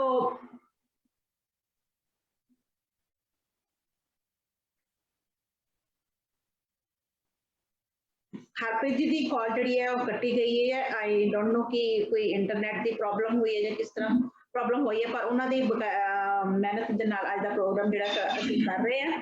ਸੋ ਹਰਪ੍ਰੀਤ ਜੀ ਨੇ ਬਹੁਤ ਅੱਛੇ ਇਦਾਂ ਦੇ ਜਿਹੜੇ ਜਨਤਾ ਨੂੰ ਸੁਚੇਤ ਕਰਨ ਵਾਲਾ ਜਿਹੜਾ ਮੇਨ ਮਕਸਦ ਅੱਜ ਇਹਨਾਂ ਸਾਰੇ ਵਾਇਰਲ ਹੋ ਰਹੀ ਹੈ, ਕਿਤੇ ਨਾ ਕਿਤੇ ਹਰਪ੍ਰੀਤ ਜੀ ਦਾ ਇਹਦੇ ਵਿੱਚ ਹੱਥ ਹੈਗਾ ਕੈਨੇਡਾ ਤੋਂ। ਸੋ ਹਰਪ੍ਰੀਤ ਜੀ ਅਗਰ ਤੁਸੀਂ ਪ੍ਰੋਗਰਾਮ ਸੁਣ ਰਹੇ ਹੋ ਤਾਂ ਪਲੀਜ਼ ਤੁਸੀਂ ਕਾਲ ਦੁਬਾਰਾ ਕਰ ਲਓ ਤੇ ਜਰੂਰ ਸਾਡੇ ਨਾਲ ਆਪਣੇ ਵਿਚਾਰ ਵਿਮਰਸ਼ ਕਰੋ। ਤੇ ਮੈਂ ਐਂਡ ਦਾ ਮੈਸੇਜ ਦੇ ਰਹੀ ਸੀ ਕਿ ਪੇਰੈਂਟਸ ਦੇ ਕਿ 40 ਲੱਖ ਰੁਪਇਆ ਤੁਸੀਂ ਖਰਚਣ ਦੀ ਬਜਾਏ ਤੁਸੀਂ ਆਪਣੇ ਬੱਚਿਆਂ ਨੂੰ ਐਜੂਕੇਸ਼ਨ ਦਿਓ। ਔਰ ਇੱਕ ਲੜਕੀ ਨੂੰ ਮੈਂ ਕਹਾਂਗੀ, ਇਦਾਂ ਦੀਆਂ ਲੜਕੀਆਂ ਨੂੰ, ਬੇਅੰਤ ਕੌਰ ਵਰਗੀਆਂ ਨੂੰ, ਕਿ ਅਗਰ ਤੁਹਾਡੇ ਸਹੁਰਾ ਪਰਿਵਾਰ ਜੋ ਕੁਝ ਵੀ ਹੋਇਆ, ਚਾਹੇ ਕੱਚੀ ਉਮਰੇ ਮੈਰਿਜ ਹੋਗੀ ਜਾਂ ਕੰਟਰੈਕਟ ਮੈਰਿਜ ਹੋਈ ਜਾਂ ਕਿੱਦਾਂ ਵੀ ਹੋਇਆ, ਤਾਂ ਤੁਹਾਡੇ ਇਨ-ਲॉज ਨੇ ਤੇ ਤੁਹਾਡੇ ਮਾਪੇ ਨੇ ਤੁਹਾਨੂੰ ਲੜਕੀਆਂ ਨੂੰ ਪੁੱਤਰ ਬਣਾ ਕੇ ਵਿਸ਼ਵਾਸ ਕਰਕੇ ਭੇਜਿਆ, ਤਾਂ ਤੁਸੀਂ ਉਹਨਾਂ ਦੇ ਵਿਸ਼ਵਾਸ ਨੂੰ ਨਾ ਤੋੜੋ। ਤੁਹਾਡੇ ਕੋਲ ਸਮਾਂ ਨਹੀਂ ਹੈ, ਲੇਕਿਨ ਛੁੱਟੀ ਵਾਲੇ ਦਿਨ ਤੁਸੀਂ ਸਮਾਂ ਦੇ ਸਕਦੇ ਹੋ ਆਪਣੇ ਇਨ-ਲॉज ਪਰਿਵਾਰ ਨੂੰ, ਆਪਣੇ ਪੇਰੈਂਟਸ ਨੂੰ। ਹੁਣ ਲੜਕੀ ਲੜਕੇ ਦੀ ਕਹਾਣੀ ਵਿੱਚ ਲੜਕਾ ਆਪਣੀ ਜ਼ਿੰਦਗੀ ਖਤਮ ਕਰ ਗਿਆ, ਲੜਕੀ ਦੀ ਜ਼ਿੰਦਗੀ ਮਰਿਆ ਤੋਂ ਵੀ ਬੱਤਰ ਹੋ ਗਈ, ਲੇਕਿਨ ਉਸ ਤੋਂ ਵੀ ਜ਼ਿਆਦਾ ਦਰਦਨਾਕ ਜ਼ਿੰਦਗੀ ਦੋਵਾਂ ਦੇ ਪੇਰੈਂਟਸ ਲਈ ਹੋਈ। ਲੜਕੀ ਦੇ ਪੇਰੈਂਟਸ ਨੂੰ ਉਮਰ ਭਰ ਦੇ ਤਾਨੇ ਮਿਲਣਗੇ ਤੇ ਗਮ ਨਾ ਸਹਾਰਦੇ ਹੋਏ ਕੁਝ ਵੀ ਉਹਨਾਂ ਦੇ ਨਾਲ ਹੋ ਸਕਦਾ। ਲੜਕਾ ਜਿਹੜਾ ਮੁੜ ਕੇ ਨਹੀਂ ਆਏਗਾ, ਉਹਦੀ ਮਾਂ-ਬਾਪ ਜਿਹੜੇ ਹੈਗੇ ਨੇ ਉਹ ਜ਼ਿੰਦਗੀ ਭਰ ਜਿੰਨੀ ਦੇਰ ਉਹ ਜੀਣਗੇ, ਮੈਨੂੰ ਨਹੀਂ ਲੱਗਦਾ ਕਿ ਉਹਦੀ ਮਾਤਾ ਜੀ ਜ਼ਿਆਦਾ ਦੇਰ ਜੀ ਸਕਣਗੇ ਜਿਸ ਤਰੀਕੇ ਨਾਲ ਉਹਨਾਂ ਦੀ ਹੈਲਥ ਕੰਡੀਸ਼ਨ ਦੱਸੀ ਜਾ ਰਹੀ ਹੈ। ਜਿੰਨੀ ਦੇਰ ਵੀ ਉਹ ਸਾਹ ਲੈਣਗੇ, ਉਹਨਾਂ ਨੂੰ ਆਪਣੇ ਸੀਨੇ ਦੇ ਉੱਪਰ ਆਪਣੇ ਬੇਟੇ ਦਾ ਗਮ ਲੈ ਕੇ ਜੀਣਗੇ। ਸੋ ਜਿਹੜੀ ਆਪਾਂ ਗੱਲ ਕਰ ਰਹੇ ਸੀ ਕਿ ਸਰਕਾਰ ਦੀ, ਸਮਾਜ ਦੀ, ਸਾਰਿਆਂ ਦੀ ਮਿਲ ਕੇ ਜ਼ਿੰਮੇਵਾਰੀ ਹੈ। ਤੇ ਤੀਜੀ ਗੱਲ ਮੈਂ ਮੀਡੀਆ ਦੀ ਵੀ ਕਰ ਦੇਣੀ ਹੈ, ਅਸੀਂ ਵੀ ਮੀਡੀਆ ਵਾਲੇ ਹਾਂ, ਪਰ ਅਸੀਂ ਮੀਡੀਆ ਪੰਜਾਬ ਦੇ ਮੀਡੀਆ ਅੱਗੇ ਖਾਸ ਤੌਰ ਤੇ ਮੇਰੀ ਰਿਕੁਐਸਟ ਹੈ ਕਿ ਮਨਪ੍ਰੀਤ ਜੀ ਨੇ ਬੜੀ ਸੋਹਣੀ ਗੱਲ ਕਹੀ ਹੈ ਕਿ ਸਾਨੂੰ ਉਸ ਪੇਰੈਂਟਸ ਨੂੰ, ਚਾਹੇ ਉਹ ਲੜਕੀ ਦੇ ਪੇਰੈਂਟਸ ਹੈ ਚਾਹੇ ਉਹ ਲੜਕੇ ਦੇ ਪੇਰੈਂਟਸ ਹੈ, ਸਾਨੂੰ ਉਹਨਾਂ ਦੀ ਬਾਂਹ ਫੜਨ ਦੀ ਜ਼ਰੂਰਤ ਹੈ, ਉਹਨਾਂ ਦੀਆਂ ਲੱਤਾਂ ਖਿੱਚਣ ਦੀ ਜ਼ਰੂਰਤ ਨਹੀਂ ਹੈ। ਨੈਗੇਟਿਵਿਟੀ ਵਾਲੀਆਂ ਵੀਡੀਓਜ਼ ਨਾ ਬਣਾਓ, ਨਾ ਹੀ ਉਸ ਪੇਰੈਂਟਸ ਨੂੰ ਜਾ ਕੇ ਪਰੇਸ਼ਾਨ ਕਰੋ, ਤੇ ਨਾ ਹੀ ਅਜਿਹੇ ਗਾਣੇ, ਅਜਿਹੇ ਗੀਤ ਲਿਖੋ ਤੇ ਗਾਓ ਕਿ ਜਿਹਦੇ ਨਾਲ ਬੱਚਿਆਂ ਦੇ ਵਿੱਚ ਜਿਹੜੀ ਹੈ ਇੱਕ ਗਲਤ ਕਿਸਮ ਦੀ ਸੋਚ ਆਵੇ। ਬੱਚਿਆਂ ਨੂੰ ਇੰਨੀ ਐਜੂਕੇਸ਼ਨ ਦਿਓ। ਪੇਰੈਂਟ ਜਾਂਦੇ ਮੇਰੀ ਪੇਰੈਂਟਸ ਦੇ ਅੱਗੇ ਇੱਕ ਫਿਰ ਰਿਕੁਐਸਟ ਹੈ ਕਿ ਬੱਚੇ ਨੂੰ, ਲੜਕੀ ਹੈ ਜਾਂ ਲੜਕਾ ਹੈ, ਪੈਦਾ ਹੁੰਦੇ ਹੀ ਉਹਨੂੰ ਬਾਹਰਲੇ ਦੇਸ਼ਾਂ ਦੀ ਲਾਗ ਨਾ ਲਗਾਓ, ਉਸ ਬੱਚੇ ਨੂੰ ਐਜੂਕੇਸ਼ਨ ਦਿਓ। उस बच्चे ਨੂੰ पढ़ाओ लिखाओ संस्कार ਦਿਓ बेटा ਤੁਸੀਂ पढ़ना है लिखना है अपने पैरों ਤੇ कामयाब होना है। ਇਹ ਬਾਅਦ ਦੀ ਗੱਲ ਹੈ ਕਿ ਉਹ ਬੱਚਾ ਚੰਗੀ ਪੜ੍ਹਾਈ ਕਰਕੇ ਬਾਹਰ ਜਾ ਕੇ ਸੈੱਟ ਹੁੰਦਾ ਹੈ ਜਾਂ ਉਹ ਆਪਣੇ ਦੇਸ਼ ਦੇ ਵਿੱਚ ਸੈੱਟ ਕਰਦਾ ਹੈ। ਜੇ ਸਾਡਾ ਸਾਰਾ ਪੰਜਾਬ ਹੀ ਬਾਹਰ ਨਿਕਲ ਆਏਗਾ ਤੇ ਸਾਡੇ ਕੋਲ ਬਚਿਆ ਕੀ? ਅੱਧਾ ਨਸ਼ਿਆਂ ਨੇ ਖਾ ਲਿਆ, ਅੱਧਾ ਸਰਕਾਰ ਦੀਆਂ ਗਲਤ ਨੀਤੀਆਂ ਨੇ ਖਾ ਲਿਆ, ਕਿਸਾਨੀ ਮਾਰ ਕਰਕੇ ਸਰਕਾਰ ਨੇ ਸਾਨੂੰ ਹੋਰ ਇੱਕ ਸੱਟ ਦਿੱਤੀ ਜਿਹੜੇ ਬਿੱਲ ਪਾਸ ਕਰਕੇ ਤੇ ਰਹਿੰਦੀ ਖੁੰਦੀ ਕਸਰ ਜਿਹੜੀ ਵਿਦੇਸ਼ਾਂ ਵੱਲ ਨੂੰ ਬੱਚੇ ਕਰ ਰਹੇ ਨੇ। ਮੈਂ ਇਹ ਨਹੀਂ ਕਹਿੰਦੀ ਤੁਸੀਂ ਨਾ ਆਓ, ਤੁਸੀਂ ਆਪਣੇ ਪੈਰਾਂ ਤੇ ਖੜੇ ਹੋ ਕੇ ਆਪਣੇ ਪੈਰਾਂ ਦੀ ਕਾਮਯਾਬੀ ਆਪਣੇ ਸਿਰ ਦੇ ਉੱਪਰ ਆਓ। ਲੜਕੀ ਜਾਂ ਲੜਕੇ ਤੇ ਭਰੋਸਾ ਨਾ ਕਰੋ। ਲੜਕੇ ਵੀ, ਲੜਕੀ ਅਗਰ ਬੇਅੰਤ ਕੌਰ ਨੇ ਇਸ ਤਰ੍ਹਾਂ ਕੀਤਾ ਤਾਂ ਲੜਕੇ ਵੀ ਬਹੁਤ ਸਾਰੇ ਅਜਿਹੇ ਕੇਸ ਨਿਕਲ ਆਏ ਨੇ ਜਿਹੜੇ ਬੱਚੇ ਪੈਦਾ ਕਰਕੇ ਛੱਡ ਆਏ ਹੈ। ਸੋ ਅਜਿਹੀਆਂ ਗੱਲਾਂ ਤੋਂ ਸੁਚੇਤ ਹੋਣ ਦੀ ਲੋੜ ਹੈ। ਬੜੇ ਹੱਥ ਜੋੜ ਕੇ ਸਾਡੇ ਸਮੂਹ ਪ੍ਰੀਤਨਾਮਾ ਟੀਮ ਵੱਲੋਂ, ਸਾਡੇ ਜਿੰਨੇ ਮਹਿਮਾਨ ਆਏ ਨੇ ਉਹਨਾਂ ਵੱਲੋਂ ਤੇ ਹਰਪ੍ਰੀਤ ਸਿੰਘ ਜੀ ਕੈਨੇਡਾ ਤੋਂ ਜਿਨ੍ਹਾਂ ਦੇ ਅੱਜ ਦਾ ਪ੍ਰੋਗਰਾਮ ਸਾਡੇ ਨਾਲ ਚੱਲ ਰਿਹਾ। ਸੋ ਸਾਡੀ ਸਾਰਿਆਂ ਦੀ ਅੱਗੇ ਦਰਖਾਸਤ ਹੈ ਕਿ ਅਜਿਹੇ ਮੌਕੇ ਨਾ ਆਣ ਦਿਓ। ਸਾਡਾ ਪੰਜਾਬ ਬੜਾ ਹੀ ਅੱਛਾ ਇੱਕ ਸੂਬਾ ਹੈ, ਬਹੁਤ ਹੀ ਉੱਨਤ ਸੂਬਾ ਹੈ ਤੇ ਇਹਨੂੰ ਖਾਲੀ ਜਿਹੜਾ ਕਰ ਰਹੇ ਆ ਨਾ ਅਸੀਂ, ਇਹਦੇ ਵਿੱਚ ਆਪਣੀਆਂ ਜੜ੍ਹਾਂ ਅਸੀਂ ਵੱਢ ਰਹੇ ਹਾਂ। ਸੋ ਇਹਨਾਂ ਚੀਜ਼ਾਂ ਨੂੰ ਰੋਕੋ। ਨਸ਼ਿਆਂ ਦੀ ਦਲਦਲ ਨੇ ਪਹਿਲਾਂ ਹੀ ਖਾ ਲਿਆ ਸੀਗਾ, ਜੇ ਉਹਦੇ ਵਿੱਚ ਹੋ ਕੇ ਥੋੜਾ ਜਿਹਾ ਅਸੀਂ ਉੱਭਰ ਆਏ ਆ ਤੇ ਇਹ ਜਿਹੜੀ ਬਾਹਰਲੀ ਕੰਟਰੀਆਂ ਦਾ ਤੁਹਾਡਾ ਅੱਖਾਂ ਨੂੰ ਸੇਕ ਦਿੰਦੀਆਂ ਵੀਡੀਓ ਨੇ, ਇਹਨਾਂ ਨੂੰ ਇਹ ਦੇਖੋ ਕਿ ਉਹ ਸਿਨੇਮਾ ਹੈ।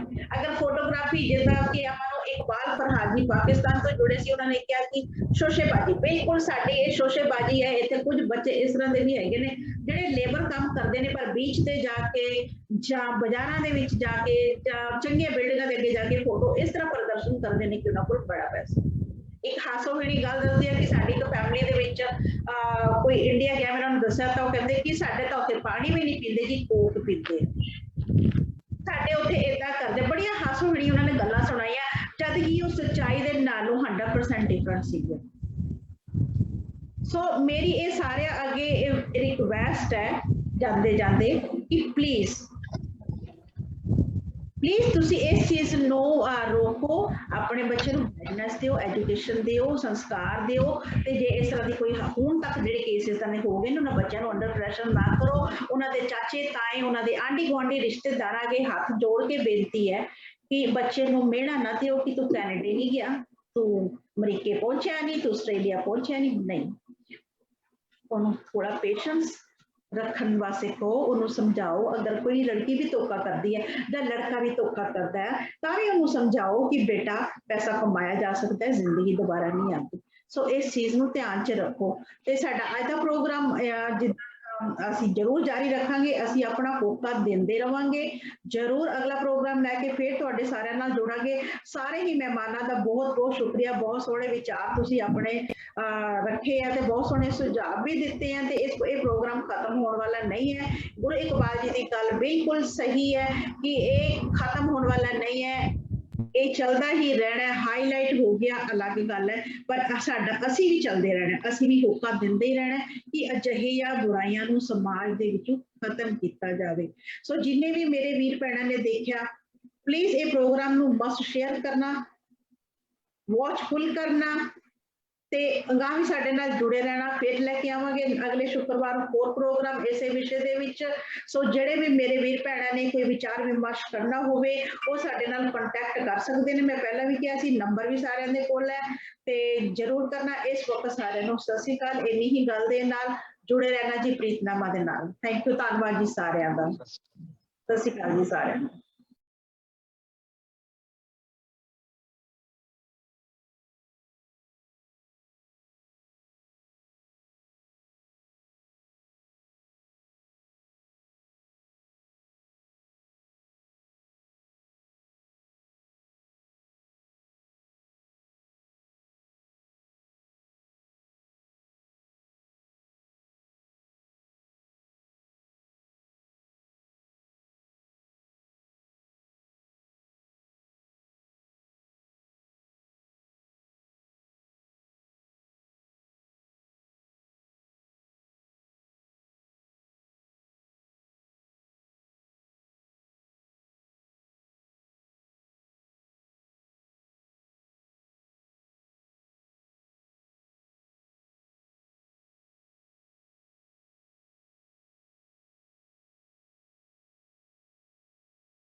ਪ੍ਰੀਤਨਾਮਾ ਟੀਵੀ ਨਾਲ ਜੁੜਨ ਲਈ ਤੇ ਆਪਣੇ ਕਾਰੋਬਾਰ ਸੰਬੰਧੀ ਇਸ਼ਤਿਹਾਰ ਲਗਵਾਉਣ ਲਈ ਸੰਪਰਕ ਕਰੋ ਸਾਡੇ ਨੰਬਰ 2013124180 ਜਾਂ ਸਾਡੀ ਈਮੇਲ ਆਈਡੀ preetnamausa@gmail.com